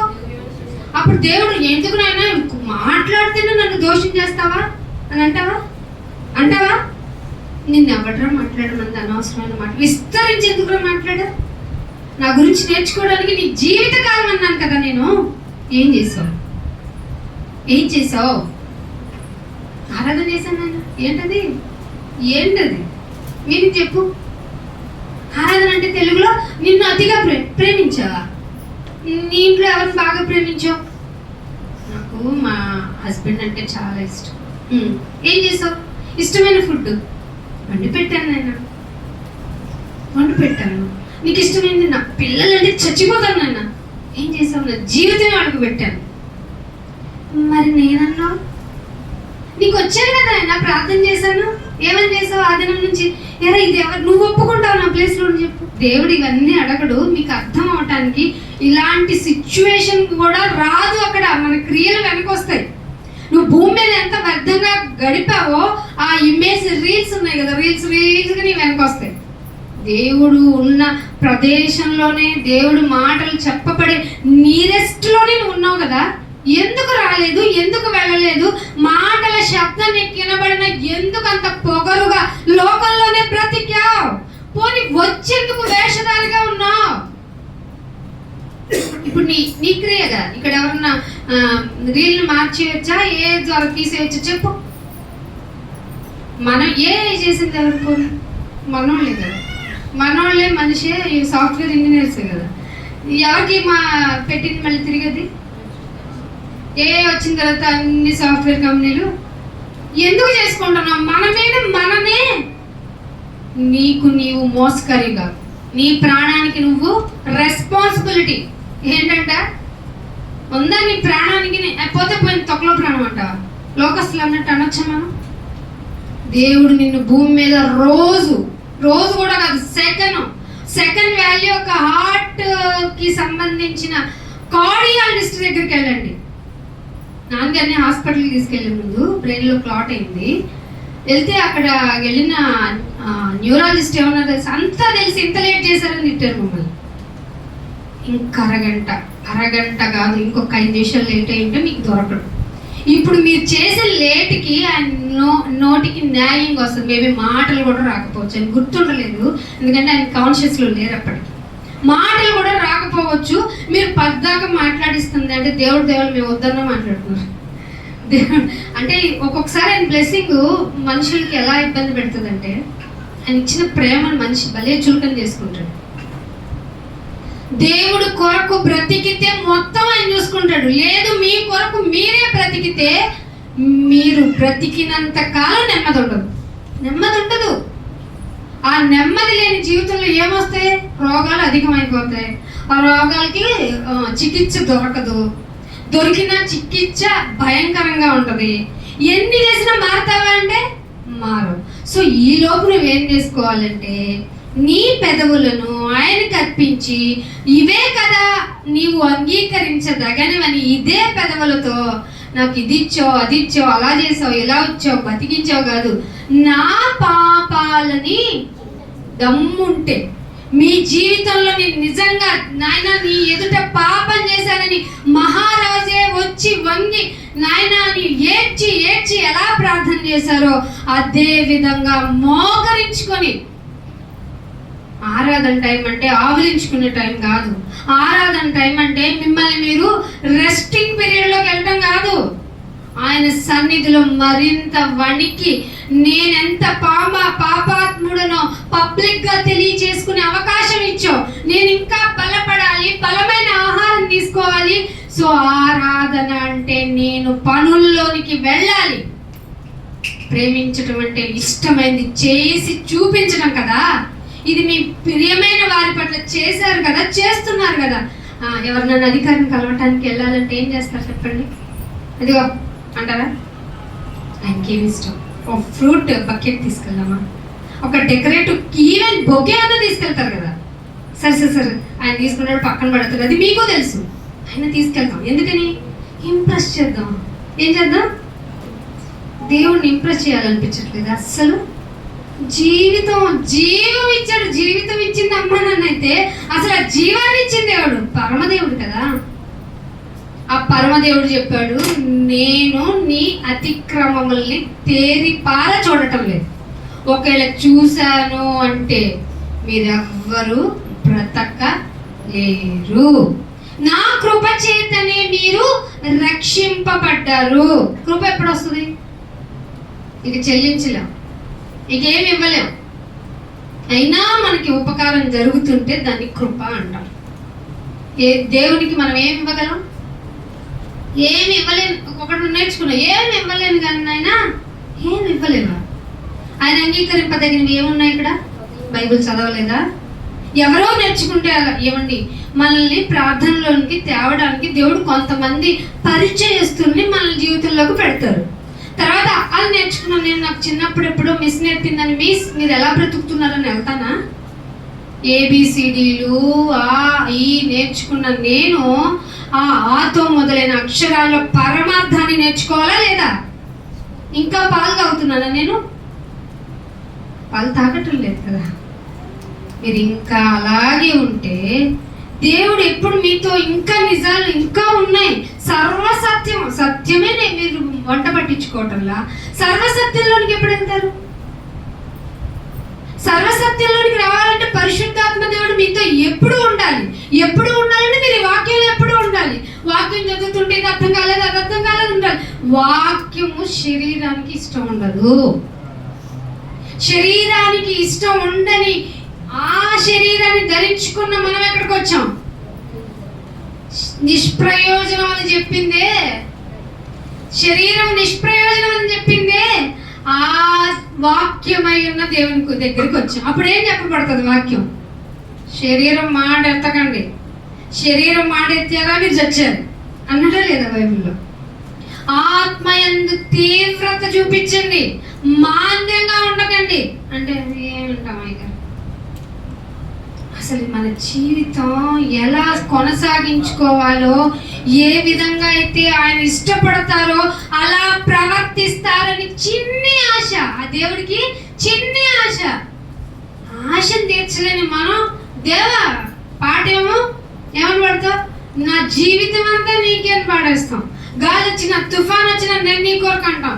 చిన్న గాలి వస్తే చాలు, చిన్న రోగం వస్తే చాలు, దేవుడా ఎక్కడ నువ్వు? దయ్యందా నీకు? ప్రేమ ఉందా నీకు? మేము వస్తుంది ఎక్కడికి? నీ గుడికి కదా. మాకే ఎందుకు ఆర్థిక ఇబ్బందులు కదా? ఆర్థిక ఇబ్బందులు ఉంటాయి, లేకపోతే నువ్వెక్కడ ఉంటావు? కొంతమందికి అంతే కదా, డబ్బు ఉంటే అస్సలు మాట వినరు. కళ్ళు ఎక్కడ ఉంటాయంట? కళ్ళ ప్లేస్లో ఉండవు, పైకి వెళ్ళిపోతాయి, నెత్తి మీద ఉంటాయి. వాడు ఏం చూస్తాడు? దారులు చూస్తాడు. సో నువ్వు నిన్ను అణచి నీ మనస్సులో ఏముంటుంది నా గురించి? దేవుడి నిర్ణయం, దేవుడి ఆలోచన ఇది. ఏం పట్టదు నీకు, ఏం పట్టవు. పనికి వెళ్ళానా, ఎన్ని రోజులు వెళ్ళావు, నెల వెళ్ళానా, స్కిప్ చేయకూడదు. ఒకరోజు లీవ్ పెడితే మళ్ళీ డబ్బులు కట్టిపోతాయి కదా. రోగం వచ్చినా, రొప్పు వచ్చినా, కాలుకుంటున్నా, ఏలుకుంటున్నా, హెడేక్ అయినా ట్యాబ్లెట్ వేసేసుకొని వెళ్ళిపోయి ఏంటమ్మా బాగోపోయినా వచ్చావంటే ఎక్కడండి లీవ్ పడిపోద్ది కదా. మరి మందిరానికి ఎవరు అడుగుతారు? అన్నిటికీ ఒకేసారి లెక్క కుదర్చబడును. పాప ఇక్కడికి వచ్చిన వాళ్ళు ఎవరికి విజయం లాంటి వాళ్ళకి, మా లాంటి వాళ్ళు స్కిప్ చేయకుండా వచ్చామనుకోండి, సరే ఆడితే ఇంకా దూరం నుంచి రావాల్సి వచ్చింది.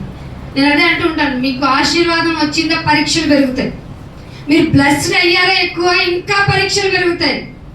నాయనా ఉన్నది చాలు, నాకు ఇంకేం ఇవ్వకు, ఏదైనా నీ చిత్తానికి వదిలేస్తాను, నేను అడగనని తెలివిగా ప్రార్థించడం నేర్చుకోండి. మీ ప్రేమ తెలివితోనూ, తెలుసా మీకు ప్రేమించడంలో తెలివి ఉండాలని? గుడ్డిగా ప్రేమించకండి. గుడ్డిగా ప్రేమిస్తే లోక ప్రేమ అయిపోద్ది. సో ఇంత బాధ తెలిసిన ప్రసంగి గారు 4వ అధ్యాయం 1వ వచనంలో ఏమంటున్నాడు? అయ్యో ఇప్పుడు దాకా చెప్పింది ఇంట్రడక్షన్ అయిపోయింది అనుకున్న ఉపన్యాసం అనుకోకండి. ఏం చేయండి మరి? ఆత్మ అలా ప్రబోధిస్తున్నప్పుడు నా చేతిలో ఏమంటారు చెప్పండి. 4వ అధ్యాయం 1వ వచనం చదవండి. పిమ్మట అంటే ఇంతకు ముందు ఏం చేసావు నాయన అంటే, అదే నేను చెప్పాను కదా, ధనం వృద్ధి చేసుకుంటున్నాడు. వాళ్ళలో మొదటోడు నేను కట్టించుకుంది ఏంటి? పురములే కట్టించాను, ఉద్యానవనాలు కట్టించాను, వాటిని పోషించడానికి నీళ్లు కావాలని బావులు తవ్వించుకున్నాను, కాలువలు తవ్వించాను. నేను సుఖంగా ఉండడానికి ఏంటో పరీక్షించడానికి మద్యాన్ని కూడా దానికి ఇచ్చి అలవాటు చేసుకుంటే అదేమో ఇష్టం వచ్చినట్టు నా శరీరాన్ని నా అధీనంలో ఉంచకుండా ఘోరంగా నన్ను ఎలా ఉండకూడదు అలా ఉంచింది. ఇవన్నీ మీకు తెలిసినాయి కదా. 1, 2, 3 అధ్యాయాల్లో వ్యర్థమే వ్యర్థమే, vanish to vanish, all the vanish. వ్యర్థము వ్యర్థము, సమస్తము వ్యర్థము.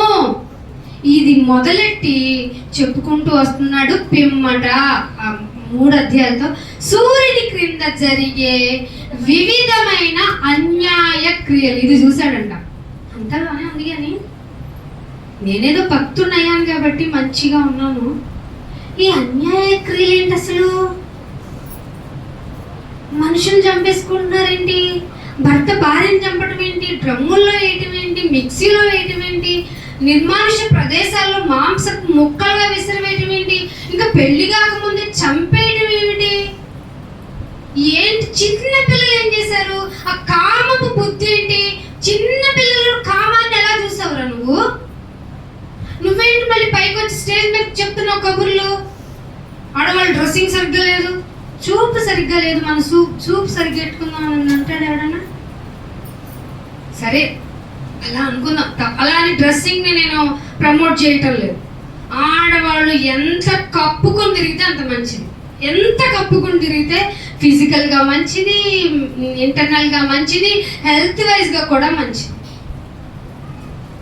అన్యాయపు క్రియలు జరుగు వివిధమైనవి చూసి నేను ఏంటని యోచన, అంటే ఆలోచనకు మించింది. ఎప్పుడన్నా మీరు ఇలా ఏంటి నేను ఎంత అన్యాయాలు జరిగిపోతుంది, అని ఏమన్నా ఆలోచించారా? ఊరుకోను ఆయన, నువ్వేమో నాకు ఏది ఇమ్మంటే ఇవ్వవు, నేను నా ఏడుపే నేను ఏడుస్తున్నాను, నా బాధలే నాకున్నాయి. సంఘానికి వచ్చేవాళ్ళు ఇలా అనొచ్చా? సంఘానికి వచ్చేవాళ్ళు మా బాధలు మాకున్నాయి అనొచ్చా? ఎదుట వాని భారాన్ని భరించడం నేర్చుకోవాలి నువ్వు. క్రైస్తవ్యం అంటే మీరు అనుకున్నంత ఈజీగా, సీరియస్గా చెప్తున్నా. మరి దేవుడు ఇక్కడ ఎందుకు మనల్ని ఇలా ఏర్పాటు చేసి నా ద్వారా మీతో ఎందుకు చెప్పిస్తున్నాడంటే నిజంగా మనం అంటే ఆయనకి ఇష్టం. మీరు చూడండి, బయటికి వెళ్తే ఆరాధన పేరుతో జరుగుతున్న క్లబ్ డ్యాన్సులు, పబ్ డ్యాన్సులు, మ్యూజిక్ హై పిచ్లు, హోరీగా సాంగ్లు, ఆరాధన పేరుతో పెట్టిన పాడే పెట్టి చేతులెత్తించి కాళ్ళు ఊపించి ఇవి చేస్తున్న వాటిలో మిమ్మల్ని శ్రద్ధగా కూర్చోబెట్టి వినేలాగా పరిస్థితులన్నీ ఏర్పాటు చేయించాడు దేవుడు. ఎంత కృతజ్ఞులం మనం, ఎంత కృతజ్ఞులం. అందుకే అంటున్నాడు, అన్యాయపు క్రియలను గురించి నేను యోచించాను, బాధింపబడువారు ఆదరించు దిక్కులేక కన్నీళ్లు విడుచుస్తూ ఉన్నారు. నేను యోచన చేస్తేనేంది, బాధపడుతున్న వాళ్ళు కన్నీళ్లు తుడిచేవాళ్ళు లేరు. ఇంత సుఖాన్ని అనుభవిస్తున్న ఆయనకి బయట ప్రపంచాన్ని చూస్తే ఈ అన్యాయపు క్రియలు బయటపడ్డాయి. వారిని బాధ పెట్టువారు ఎవరయ్యా అంటే బలవంతుడు. ఏ విధంగా బలవంతుడు? డబ్బు పరంగా, అధికార పరంగా, ఇంకే కదా బలవంతులు అంటే. శరీర బలంగా ఉన్నవాడు కూడా కదా. ఈ 3 కేటగిరీలు ఎక్కువ ప్రపంచాన్ని ఇబ్బంది పెడుతూ ఉంటాయి. ఒక బలవంతుడు శరీర పరంగా, ఇంకొక బలవంతుడు డబ్బు పరంగా, ఇంకొక బలవంతుడు అధికార పరంగా.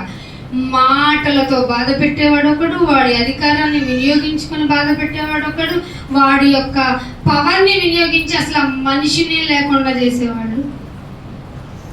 ఏమండి, ఈ వచనాలు మీరు 10, 1 to 10, 1 to 20 అంటున్నారు. ఒక్కొక్క వచనం ఎక్స్ప్లెయిన్ చేయడానికి మీకు రోజులు పడుతుంది. అంటే మనం కూడా ఏం చేస్తున్నాం, సంగతులు పైపైనే ఇంత టైము. పొద్దున్నైనా నేను ఆదివారం వచ్చేస్తాను, గుడికి వచ్చేస్తాను సార్, క్యాంపులో ఉన్నారు, ఎక్కడి నుంచో పరిగెత్తుకొని వస్తున్నారు. ఎందుకు అనుకుంటున్నారు? చాలా మంది దూరం నుంచి వస్తారు. ఎందుకు రావాలి? మీరు మమా అనుకుంటే మేము కూడా మమా అనుకొని వెళ్ళిపోవడానిక? మనం కూడా మన అనుకోవడానిక? వాక్యం ఏం చెబుతావు? నా ఆత్మ నేను ఎలా బలపరచుకోవాలి? లోకమేమో ఆకర్షిస్తూ ఉంటుంది, నేను పడిపోతానేమో. అసలే లోకము పాపపు ఊబి లాంటిది. నువ్వేమో ఈ లోకంతో స్నేహం, నాతో వైర్యం అన్నావు. నీతో వైర్యం అయితే నేను బ్రతకగలనా? ఇవి కదా మాటలు సిద్ధపరచుకుంటూ వస్తావు.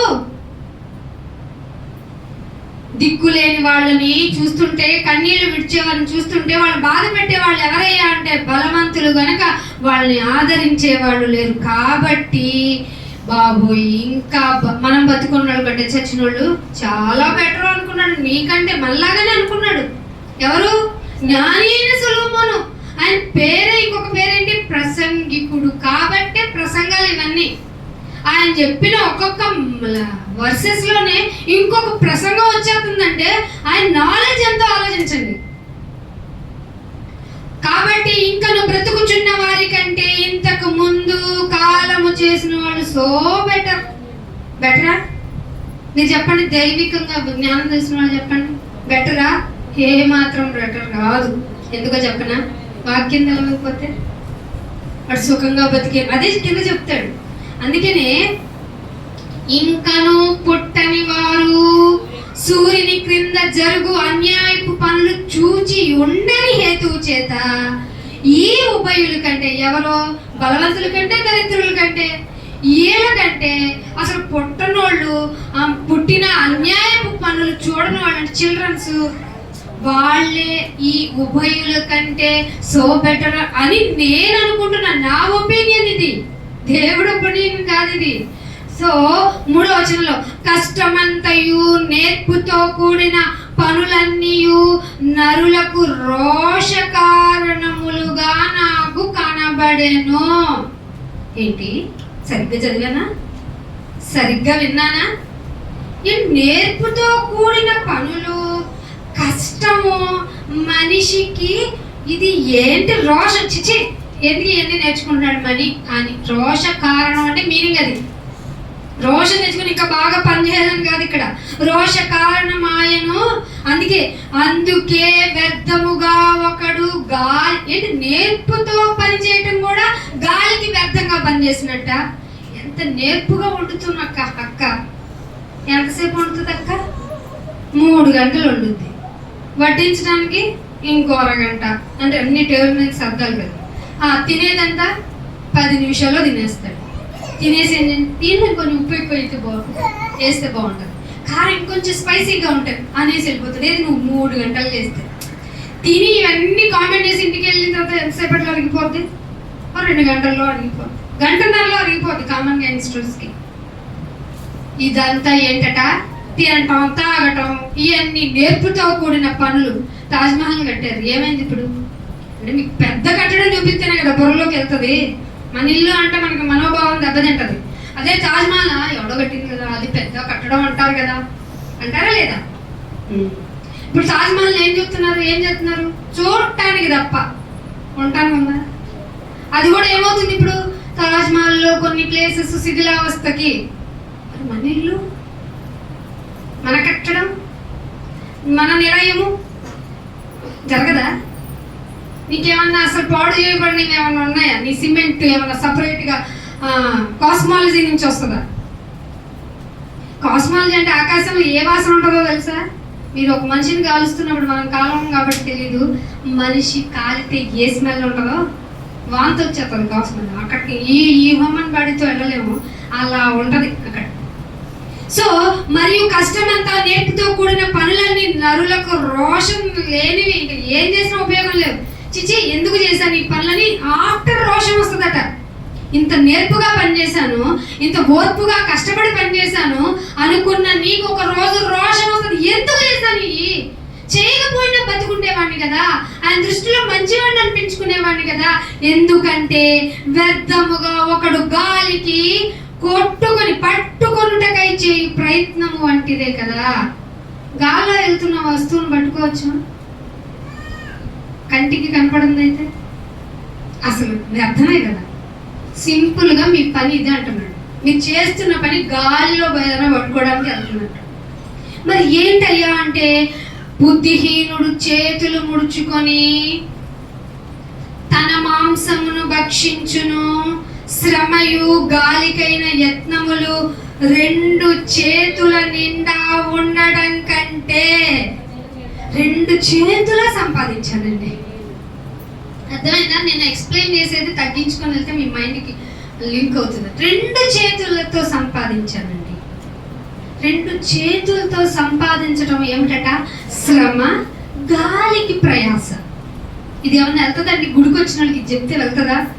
ప్రసంగం ఇదే చేశాడు మరి ప్రసంగి గారు. అదేంటండి 2 చేతులతో కష్టపడితే ఆశీర్వాదం కదా. నేను చెప్పిన ఆశీర్వాదం ఈలోక ఆశీర్వాదం కాదు నాయన, నూతన నిబంధనకు వచ్చిన మీరందరికీ నిత్య జీవాన్ని అనుగ్రహిస్తాను అనున్నదియే నేనిచ్చే last and everlasting blessing. నన్న చదవలేదా ఎప్పుడు యోహాను పత్రిక 5వ అధ్యాయంలో? తట్టలేదండి, కుదరదు నాయన. నా విషయాలని ధ్యానించడానికి కదా నేను ఆదివారం అన్న కూర్చోమన్నాను. నాకు ఇంట్రెస్ట్ చూపించని నీకు నా ప్లేస్ ఎలా ఇస్తాను? జయించిన వాడిని, నాలాగా జయించిన వాడిని ఏం జయించాలి? రాజ్యాలు జయించాలా? లోకంలో నీకు ఎదురైన ప్రతి దానిని వాక్యం అనే ఖడ్గం ధరించుకొని రాస్తాడు కదా ఫిలిప్పీ పత్రికలోను కొలసీ పత్రికలోను.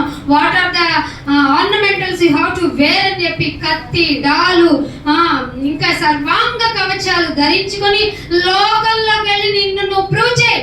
నాకేమీ అక్కర్లేదు, నా దేవుడు ఏమీ అక్కర్లేదని చెప్తాం కదా. వాళ్ళకి ఏమీ లేకుండా చేస్తారు ఈ బుద్ధిహీనులు కొంతమంది. కానీ దేవుడు ఏమనుకున్నాడో అదే మన పట్ల జరుగుతుంది. దేవుడు ఎలా ఉంటే దేవుడికి ఇష్టమో వాళ్ళని ఏరియాకి ఏమున్నాయండి? షెల్టర్ ఉందా? ఫుడ్ ఉందా? జొమాటో ఎప్పుడో ఎవరు? కాకి ఎంగిలి మెతుకునే వదలదే, మాంసం ముక్కను ఎలా వదులుతుంది? దేవుడు పోషిస్తే ఎలా ఉండదు? ఏమీ లేని చోట అన్నీ ఉన్నాయని పిలవగలడు ఆయన. ఆ పిలిచేవాడు నిన్ను పోషించుకోలేడా? సింహపు పిల్లలు ఉన్నాయి లేమిగా అంటే ఉండొచ్చు, కానీ నువ్వు ఉండవు. వస్త్రం గురించి ఆలోచించకు, దేహం గురించి ఆలోచించకు. అసలు వీటిని మించి ధరించుకోవడానికి దేహాన్ని ఇచ్చిన వాడిని గురించి నువ్వు ఆలోచించు. ఆలోచించు ఎప్పుడన్నా? ప్రార్థన చేసావా? ఈ దేహాన్ని ఇచ్చావు, కప్పుకోవడానికి వస్త్రం కావాలి అని ఆలోచించావా? లిమిటేషన్స్ లేవు మనకి. లిమిటేషన్స్ తగ్గు మాత్రము.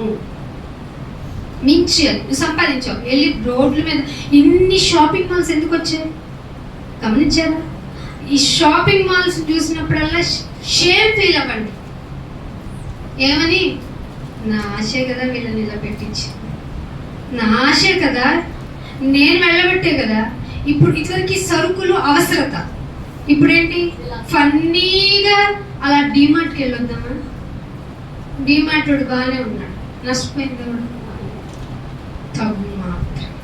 తగు మాత్రం. ఇదివరకు రేషన్స్కి ప్రొవిజన్స్కి ఎన్నిసార్లు వెళ్ళేవాళ్ళు? వన్స్ ఇన్ ఏ వైల్ కదా. ఇప్పుడు 6 సార్లు 7 సార్లు. అన్నీ దొరికే ప్లేస్ కాంప్లెక్స్ కదా. ఆర్బిట్ మాల్కి వెళ్దాం, బట్టలు ఉంటాయి. లగ్జరీస్గా ఎలా బతకొచ్చు? మనిషి ఏమైపోతున్నాడండి? గాలికి కదండి ప్రయాసపడుతున్నాడు. ఇది తెలుసుకోవడం, ఇది పచ్చి నిజం. ఇది తెలుసుకోవడానికి మందిరానికి రావాలి. ఇది తెలిస్తేనే మాటలు సిద్ధపరచుకుని ఆరాధించడం అంటే ఇది చేయండి, ఇలా చేయండి పాస్టర్ గారు మీకు చెప్పకల్లా మీరే రియలైజ్ అయిపోతారు. అందుకే అన్నాడు, శ్రమయు గాలికైన యత్నములు 2 చేతులు నిండా ఉండటం కంటే ఒక చేత్తో శ్రమ పడతానండి, ఇంకో చేత్తో కష్టాన్ని దాచుకుంటానని 2 చేతులు చూపిస్తున్నాను నీకు దేవుడు ఏం చెప్తున్నాడంటే, ఇలా శ్రమ గాలికైన యత్నాలతో 2 చేతులు కలిగి ఉండటం కంటే ఒక్క చేతితో నెమ్మది కలిగి ఉండటం మేలు. ఇది వద్దు కదా మీకు? మేలైనది చేయనిరిగియు చేయని వాడికి కఠిన శ్రమ. నాన్న ఒక్క చేయి చాలు నాన్న. ఒక్క చేతితో సంపాదించుకుని నాకు ఈరోజు వేడిగా ఫుడ్ తిని ఎవరు లేరు నాన్న. చాలా మందికి తెలియదు, ఆకలి వల్ల చచ్చిపోతున్న వాళ్ళు ప్రపంచవ్యాప్తంగా లక్షల మంది ఉన్నారు, లక్షల మంది. నీకు ఇంట్లో ఫుడ్ వేస్తే దానిలో ఉప్పు ఎక్కువైందని తీస్తావు, తక్కువైందని. ఏంటివి? ఒక్క చేతితో నెమ్మది కలిగి ఉండటం మేలు. నేను ఆలోచిస్తే, ప్రసంగి తెలివైన వాడు ఆలోచిస్తే వ్యర్థమైనది అదే కాదు, పైనుంచి చెప్పుకొస్తున్నవే కాదు. బలవంతుడు దరిద్రుల్ని ఏడిపిస్తున్నాడు, ఆ కన్నీళ్ళు రుడ్చేవాడు లేడు. మనుషులందరూ చూస్తుంటే ఒట్టిగా వ్యర్థంగా గాల్లోది పట్టుకుంటాము అని చెప్పి వెళ్తున్నారు. ఇదే వ్యర్థం అనుకుంటే నేను యోచిస్తే ఇంకొక వ్యర్థమైంది కూడా నాకు కనపడింది సూర్యుని క్రింద. ఏంటంటే ఇది చూడండి, ఒంటరిగా ఒకడు ఉన్నాడంట. ఒంటరిగా ఉన్నవాడికి ఏం కావాలి? 10 బంగ్లాలు కావాలి. ఇప్పుడు జనరేషన్లో జరుగుతున్నది. వాడికి ఏం లేదు, జైలుకి పిల్లలు లేరు, హస్బెండ్ లేరు, ఆస్తులు. ఆ స్టోరీ నాకు భలే ఇబ్బంది పెట్టింది. ఆర్నమెంటల్స్, చెప్పులు, చీరలు, వాళ్ళు కౌంటబుల్ చేసిన శారీస్, డ్రెస్సెస్, చెప్పులే 100 వేలలో ఉంటే ఇది ఇచ్చిన వాళ్ళు, అది ఇచ్చిన వాళ్ళు, అలా ఇచ్చిన వాళ్ళు. ఆవిడ కామన్ గా అసలే ఆవిడ సినీ యాక్టర్ బిఫోర్ ఎన్ని ఉంటాయి కామన్ గా, అసలు కౌంట్ చేయండి. ఏం చేసింది? ఇప్పుడు ఏమనిపిస్తుంది? ఏం చేసింది తెలుసా? అవన్నీ వదిలి పెట్టి, మీరు ఏదైనా చీర కొనుక్కున్నా, ఏదైనా డ్రెస్ కొనుక్కున్నా, పిల్లలు కొంటున్నా, మీరు కొనుక్కుంటున్నా, ఆర్నమెంటల్ అయినా, ఇది నేను పట్టుకొని పోతాను. ఎక్కడికి? మన అసలు స్థలం ఏంటండి? ఎప్పుడైనా ఒక చూపు పరలోకం కాదు, ఇక్కడ చచ్చి అక్కడ పోతాం కదా. ఏంటది? శ్మశానం. ఎప్పుడైనా చూసారట ఒక చూపు? నేను రోజు చూస్తా బాబు, ఎప్పటికైనా ఇక్కడికి రావాలి. నేను ఇక్కడ ఉండకుండా ఎట్టొకటి నేను ఆత్మని అలాగా నువ్వు తీసుకుపో, నేను శరీరం దొరకకుండా. ప్రార్థన చేశారు ఎప్పుడైనా? చెయ్యం. అయినా ఇంత కష్టపడుతున్నాను. ఒక్కొక్కసారి శరీరం సహకరించదు. అసలే చిన్నప్పటి నుంచి వీక్ పర్సనాలిటీ ఏమో, నేను అసలు సహకరించదు. ఇంత శ్రమ పడుతున్నాను, అవసరమా నాయనా? మీకు అనిపించలేదా? అయితే మీరు జబ్బు మనుషులు, నేను ఆరోగ్యంగా ఉన్నాను. మీరు సంపాదించిన దానిని గురించి మీరు ఆనందపడే రోజు ఉంది అంటే ఖచ్చితంగా మీరు దేవుని బిడ్డలు కాదు.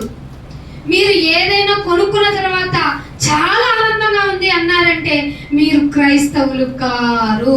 ఎందుకంటే క్రైస్తవుల యొక్క పౌర స్థితి ఆధార్ కార్డులో కదా, పాన్ కార్డులో కదా, ఇంకేవో స్లిప్ ఏదో వచ్చింది కదా వాటిలో కదా. ఎలక్షన్ లిస్ట్లో నా పేరు లేదు. నీ పేరు లేదు, నీ పేరు మాత్రం లేదు. నువ్వు ఉంటా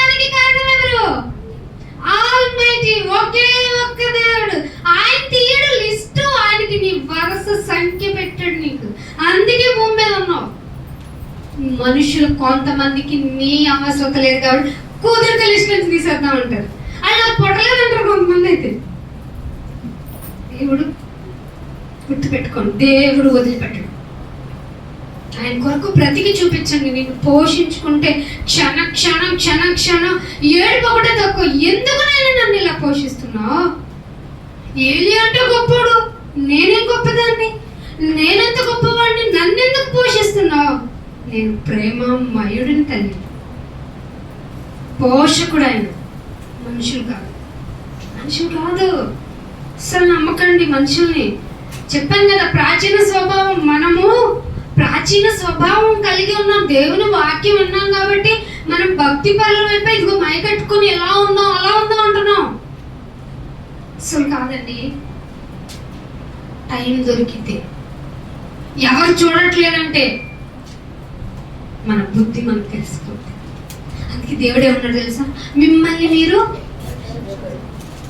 ఇది చక్కటి అవకాశం. ఆయన నన్ను పరీక్షించుకోవడానికి ఇక్కడికి ఈడ్చుకొచ్చావా నన్ను? ఆయన ఈ లోకంలో ఎవరు చేయరు. ఇది నిజంగా దేవుడు పని. దేవుడు అంటే ఎలా ఉంటాడు? అనుభవించండి దేవుణ్ణి. నోటి మాటతో చేసి వెళ్ళిపోతారు ఏంటండి దేవుడికి? థ్యాంక్స్ లేదు. ఒకళ్ళైతే ఘోరంగా ఆయన ఇవ్వాలి, దొరుకుతున్నాయి, థ్యాంక్స్ ఎందుకు చెప్పాలి? కృతజ్ఞత లేని వాళ్ళని ఏమంటారు చెప్పండి? కృతజ్ఞత లేని వాళ్ళు విశ్వాసఘాతకులు. తెలుసా మాట ఎక్కడ ప్రయోగించబడింది? మన బైబిల్లో ఉండదు. ఎలా తెలిసిన మనిషి స్వభావం ఎంత డేంజర్ అని నీకు? అరే అన్నీ అనుభవిస్తారు, అన్నీ తింటారు, అన్నీ చేసి ఏంటి వాళ్ళ ఆరాధనకి వెళ్ళకపోతే, ఏంటి వాళ్ళ ప్రార్థనకి వెళ్ళకపోతే, ఏ దేవుడి గురించి చెప్పకపోతే అని ఫీలింగ్ వచ్చేస్తుందిరా మీకు. మీరు విశ్వాసఘాతకులు. పరీక్షించుకోండి. నాయనా నేనంత విశ్వాసఘాతకుని, నన్నేంటి ఎలా పోషిస్తున్నావు? అసలు ఎంతో మంది మంచి గ్రేడ్లో ఉన్న వాళ్ళు ఇప్పటికీ జాబ్స్ లేకుండా ఉన్నారు. నువ్వేంటి నా కోసం ఒక ఆర్గనైజేషన్ ముందే పెట్టేసుకొని వాళ్ళకి పోస్ట్ లేకపోయినా నా కోసం క్రియేట్ చేయించి నన్నేంటి వాళ్ళ మధ్య పెట్టావు? నీతో నాకు పని ఉంది వాళ్ళ కోసం. అందుకే నేను నా పక్కన కూర్చున్న వాళ్ళు ఎవరిని వదిలిపెట్టను. ఈవెన్ ఆటోలో వెళ్తున్నా కూడా వదిలిపెట్టను. ఇప్పుడంటే వెళ్ళేటప్పుడు రాజేష్ ఆటో వాడికి కూడా చెప్తాను, నాన్న లోకంలోకి వెళ్ళకు, లోకం ఆకర్షించేస్తుంది, వెనకని చేశారు మీరు, తప్పు. దేవుడు ప్రేమ ఎంత అద్భుతంగా చేశారు, వాక్యం చెప్పారు, సాక్ష్యం చెప్పా, మళ్ళీ వెనకండి. అలా చెబుతూనే ఉండటమేనైనా నేను చేసే నీకు ఇష్టమైన నా పెదవులు, నా పెదవులతో నేను చెప్పడమేనైనా. పెదవులతో చెప్పాలంటే మనసు సిద్ధపరచుకోవాలి. మనసు సిద్ధపరచుకోవాలంటే నాకు నిజాలు తెలియాలి. అందుకే ప్రసంగి చెప్తున్నాడు, సూర్యుని కింద ఒక మనుషుడు ఉన్నాడు, వాడికి జతగాడు లేడు, కుమారుడు లేడు, సహోదరుడు లేడు, అయినా ఎప్పుడు పని చేస్తూనే ఉంటాడంట. ఎందుకు చేస్తున్నాడు అంటారు? ఎవరినైనా అడిగితే నా పిల్లల కోసం కదండి, ఎవరినంటే నా తమ్ముళ్ళు తినాలి కదండి, నా జతగాడు ఉన్నాడండి, ఒక అమెరికాలో అనుకుంటా ఒక కోట్లాది రూపాయలు ఆస్తుందంట, తల్లిదండ్రులకి గొడవ అంట. ఎవరికి రాసిస్తాడు తెలుసా తన ఆస్తిని? ఫ్రెండ్కి రాసిస్తాడు. నేను ప్రమాదకరమైన పనులు చేస్తూ ఉంటాను, నాకేమన్నా హాని జరిగితే చారిటీ కదా నా ఫ్రెండ్కి. కొన్ని అలా కూడా లేదంటే ఇక్కడ ఉన్నాడికి జతగాడు లేడు, సహోదరు లేడు, ఎడతెగ కష్టపడతాడు, అతని కన్ను ఏంటంట? అందుకే కన్ను జాగ్రత్త. కన్ను జాగ్రత్త అయితే మీరు జాగ్రత్తగా ఉన్నట్టే. అందా లేదా బైబిల్? అతని కన్ను ఐశ్వర్యము చేత తృప్తి. అంటే అమ్మ ఇంత డబ్బులు ఉన్నాయి నాకు, గోడల్లో దాచా, లాకర్లో దాచా, ఎక్కడ పడితే అక్కడ దాచా, సీక్రెట్ ప్లేస్. ఎవరో మొన్న రైడ్కి వెళ్తే బాత్రూమ్ అనుకున్న దానిలో ఒక గోడ ఉందంట, ఎందుకో తేడా పడుతుందని తీస్తే బాత్రూమ్ వాడరంట, దానిలో లక్షల కోట్ల రూపాయలు, లక్షల కోట్లు. అరే ఒక 1000 రూపాయలు 10 రూపాయలు నిజాయితీగా కష్టపడి తెచ్చుకుంటుంటే తిరిగి ఖర్చు పెట్టేటప్పుడు ఎంత బాధ అనిపిస్తుందో. ఎట్లానో మీకు లక్షల కోట్లు చెప్పండి అంటే మాకు కావాలి. ఇప్పుడు మీకు ఎంతమంది 100 మంది ఒక్కడ కూడా లేదు. అలాంటి వాడి గురించి ఎప్పుడు రాయించాడండి? Before Christ. ప్రసంగి గారు ఎందుకు తెలివైన వాడు అర్థమైందా? ఒరే బాబు, మీకంటే నేను ఎక్కువ అనుభవించాను, రాసేస్తున్నాను. ప్రాక్టికల్ బుక్లో మీరు ఇది తీసుకొని చేయకండి. యాక్చువల్గా మాన్యువల్లో ఉన్నది చెయ్యాలి, మీరు చెయ్యొద్దని చెప్పే మాన్యువల్ ఇది. ప్రసంగి గారు ఏంటంటే ఇది చెయ్యకండి, గాలికి ప్రయాసపడుతుంది. ఇప్పుడు ఆలోచించండి, మీరు ఏం చేస్తున్నా, తింటున్నాం, వండుకుంటున్నాం, పడుకుంటున్నాం, లేస్తున్నాం, వెళ్తున్నాం, అన్ని దేనికి ప్రయాసపడుతున్నట్టు? ఇది ఎట్ట కుదురుతుందా? అందుకే కొత్త నిబంధనకి వచ్చిన తర్వాత పౌలు గారు, ఇక మీరు ఏం చేసినా, తిన్నా, త్రాగినా, ఏం చేసినా దేవుని నిమిత్తం చేసేయండి. అప్పుడు మీ మీ ఫలము, మీ బహుమానం ఎక్కడున్నట్టు? ఇందుకు రావాలి, మందిరానికి ఇందుకు రావాలి. అయితే ఐశ్వర్యం చేత తృప్తి పొందాడు, అతడు సుఖమనున్నది ఎరుగక ఎవరి నిమిత్తం కష్టపడుతున్నాను రా బాబు అని అనుకోలేదు. ఇది పరీక్షించుకోవాలా లేదా? ఇంకెవరి కోసం కష్టపడాలి? నేను ఆలోచించారా? నా కోసం నేను కష్టపడేదాన్ని అయితే నేను అడ్జస్ట్ అవుతాను. గంజి నీళ్ళు తాగైనా అడ్జస్ట్ అవుతాను. ఈ విధంగా తినకుండా కూడా నేను ఉండగలను. తినకుండా ఉంటే నేను ఎక్కువ రోజులు బ్రతుకుతా. క్యాన్సర్ పోవాలంటే మంచి ట్రీట్మెంట్ ఉందంట. ఏంటో తెలుసా? కొన్ని రోజులు ఆ పర్సన్ని కొన్ని పద్ధతుల ద్వారా ఉపవాసం ఉంచితే చాలంట. మనం ఏం చేస్తాం తెలుసా? ఏ ట్రీట్మెంట్ ఇస్తారు క్యాన్సర్కి? కీమోథెరపీలో ఏం చేస్తారంటే ఆ క్యాన్సరేటెడ్గా ఉన్న సెల్స్ అన్నింటినీ చంపేద్దాం అంటారు. మంచిది.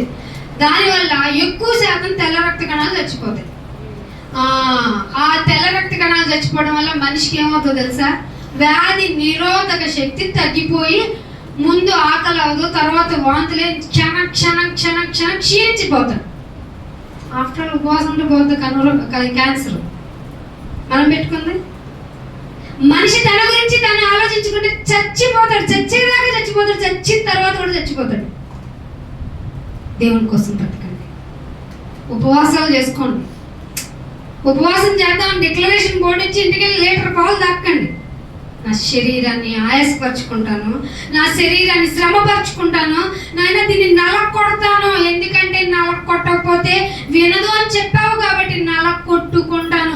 ఆగలో నరుస్తుంది నాయన. ఇది మంచినీళ్ళు కూడా ఇవ్వండి. నీకు అరిచింది ఆకలి ఆకలి అని, ఎక్కడికి వెళ్ళిపోద్ది చెప్పండి? మీరు డివైడ్ అయిపోవాలి. మీరు వేరు, మీ శరీరం వేరు. మట్టిలోకి వెళ్ళిపోద్ది. మట్టిలోకి వెళ్ళిన తర్వాత అక్కడ ఉన్న సమాధుల దగ్గరికి వెళ్ళి అడగండి, కూలింగ్ వాటర్ ఇవ్వండి, కొంచెం ఎండలు ఎక్కువైనాయి అంటారా? నార్మల్ వాటర్, కుండలో వాటర్ మనకు పడవు. ఫ్రిడ్జ్లో నియర్ టు ఐస్ అయిపోవాలి. అది కంఠంలో దిగితే ఉంటుందండి, తర్వాత ఇక్కడ వాసిపోతాయి, ట్రాన్సిల్స్ వస్తాయి. అట్లా దేంతో తీయాలండి? కత్తితో తీయాలి. ఎందుకంటే మన చేతి మీద మనమే చెయ్యట్టుకుంటాం. అందుకే ఎందు నిమిత్తం నేను కష్టపడుతున్నాను అని మీరన్నా ఆలోచించండి అని రాయించాడు ఇక్కడ. ఇంకా అంటున్నాడు 9, ఇద్దరి కష్టము చేత, అయితే ఒకటి ఇద్దరి కష్టము చేత ఉభయులకి మంచి ఫలం. నేనెందుకు సంపాదించాలి, నేనెందుకు ఉద్యోగానికి వెళ్ళాలి అని భార్య భర్తని, భర్త భార్యని అనకూడదు. ఉభయులు సంపాదించుకుంటే ప్రాఫిటబుల్ గా ఉంటుంది. ఇది ఎవరు చెప్పారు? ఇప్పుడు చెప్పండి, ఆడవాళ్ళు ఉద్యోగం చేయకూడదు అని చెప్పచ్చా? బైబిల్ అందరికీ సమాధానం. ఉభయులు కష్టపడితే మంచి ఫలం కలుగుతుంది కనుక ఒంటిగాడే ఉండుట కంటే ఇద్దరు కష్టపడటం మేలు. వారు పడిపోయినను, ఒకరికి ఏదైనా ప్రాబ్లమే పడిపోయినా ఒకడు తోడివాడుని లేవనెత్తుతాడు కదా. దేవుడు ఎలా ఆలోచించాడో చూడండి. దేవుడు అంటే ఇచ్చేయాలనుకునే మనకి ఇలా అడ్జస్ట్ అయి బతకండి అంటే ఎందుకు రుచిస్తుంది? అందుకనే అయితే ఒంటిగాడు పడిపోతే వాడికి ఏమవుతుందో తెలుసా? శ్రమే వస్తుంది. అమ్మో, ఇంకా 10వ వచనంలో ఉన్న తీరా చూస్తే లాస్ట్కి ఎన్నో ఉన్నాయి? ఇంకా 6 వచనాలే. చెప్పనా? ఆపేనా? మీరు చెప్పండి, ఏమైనా ఇంట్రెస్ట్గా అనిపించిందా? అనిపించు. తొందరగా ఆపేస్తే 2 నిమిషాలు ఆరాధన చేసుకుంటే ఆయన ఒక 10 నిమిషాల్లో బలి ఇచ్చేస్తే మేము తొందరగా ఇంటికి పోవాలి. గాలికి ప్రయాస కదా ఇది? కాదు, మీకు అనిపించదు. అయినా నేను చెప్తాను ఎంతవరకు చెప్పాలో. దేవుడు నన్ను ఎక్కడి వరకు తీసుకెళ్తాడు. 11వ వచనంలో ఇద్దరి కలిసి పడుకుండిన ఎడల వెట్ట కలుగును, ఒంటికాడికి ఎలా వెట్ట పుట్టును. సో కలిసి పనిచేసే విధానంలో చెప్పాడు ఈయన. 12వ వచనం, ఒంటియగు ఒకని మీద ఒకడు పడిన ఎడల ఇద్దరు కూడి వాడిని ఎదిరింపగలరు. నీ సంఘం ఇదే, మా సంఘం నాదే, మా క్రమం మాదే, మీ క్రమం నాకు తెలియక అడుగుతాను. మీ క్రమ ప్రకారం వాళ్ళకి ఒక పరలోకంలో ఒక పురం ఉంటుందా ఏంటి? నా డౌట్. సార్వత్రిక సంఘం అనేది ఏమన్నా మీకు తెలుసా?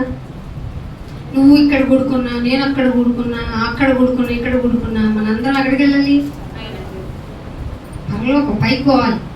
నిడమానూరులో ఉన్న సంఘానికి ఒక పురం ఎత్తున్నానని చెప్పాడా ఏంటి? సిద్ధపరచి వెళ్తున్నానని చెప్పాడా?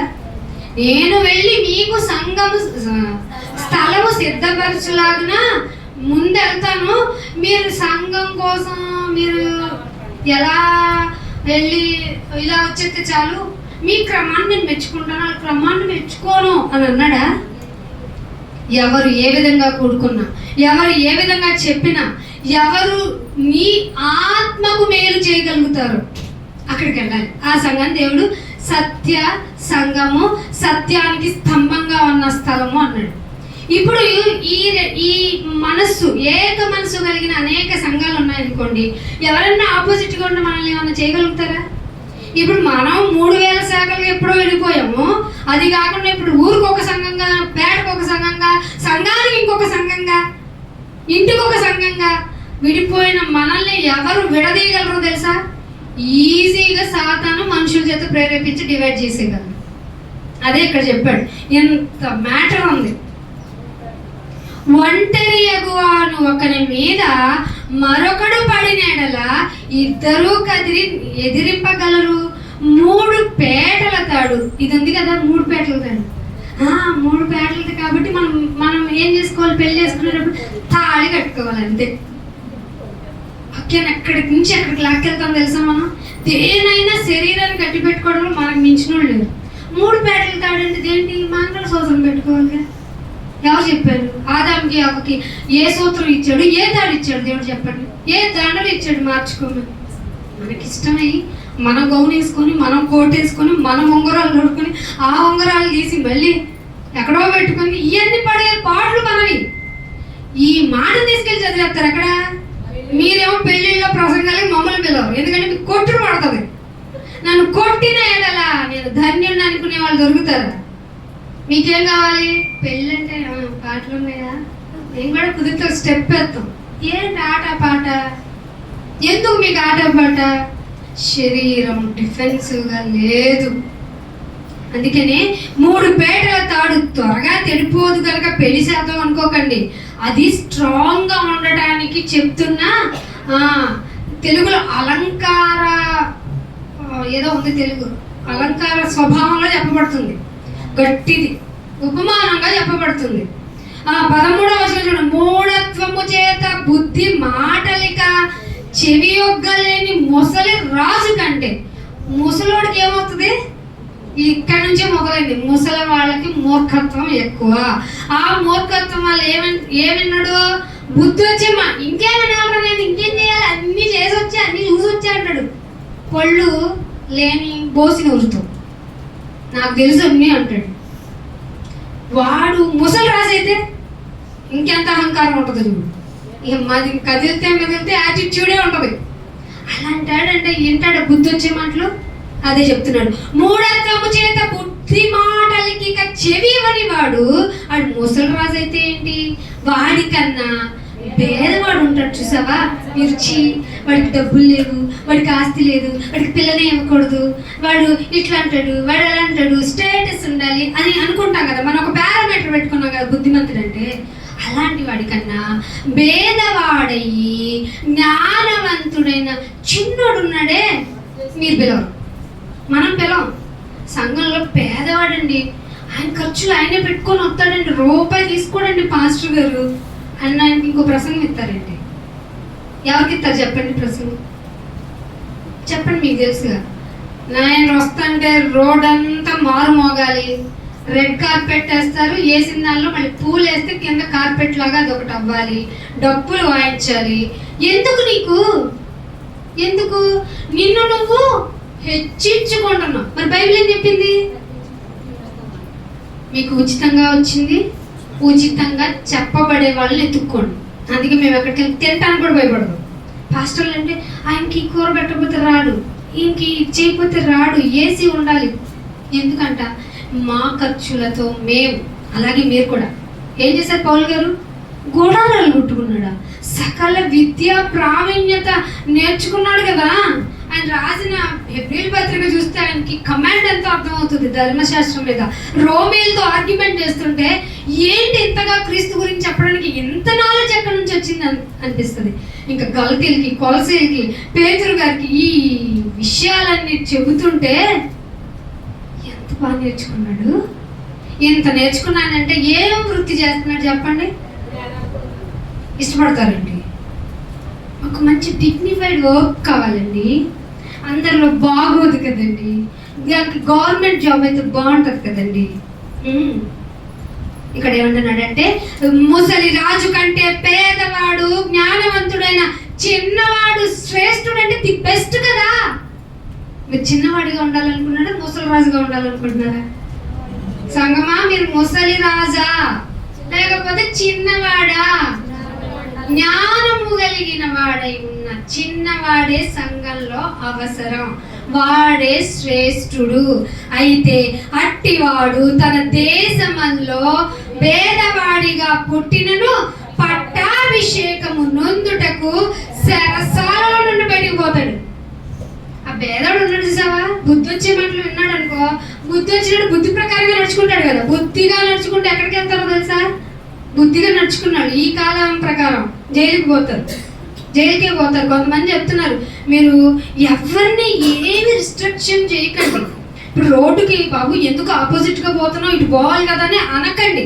ఒకటి ఫస్ట్ రోడ్. మీరు సుఖంగా ఎవరు మిమ్మల్ని హాని చేయకూడదంటే ఎలా బతకాలో కొంతమంది పెద్దలు చెప్తున్నారు. ఇంకొకటి, బస్సులో పబ్లిక్ ట్రాన్స్పోర్ట్లు తొందరగా అసలు అవాయిడ్ చేయండి. ఒకవేళ మాలాగా తప్పని పరిస్థితి అయితే వాళ్ళతో అసలు ఆర్గ్యూలు చేయకండి. చంపేస్తున్నారు తెలుసా, ఎందుకు ఇంత అన్యాయంగా చేస్తున్నావు అంటే. ఇంకొకటి, బాబు మీరు ఎథికల్గా ఉండాలి కదా అని ఎక్కడ స్టేషన్ వరకు వెళ్ళకండి, మధ్యలోనే మిమ్మల్ని లేపేస్తారు. అందుకే బైబిల్ ఏం చెప్పింది తెలుసా, ఎవరితో ఉన్న గొడవ రాకమందు వచ్చిందంటే వాడు దారి వెళ్ళేటప్పుడు బాబు నువ్వు ఇంతే నాకు తెలిసిపోయింది అని మనసులో అనుకొని లేదు నాన్న వదిలేసే, నీదే నాదే సమాధానం పడిపోండి. బైబిల్ గొప్పది అనిపిస్తుందా?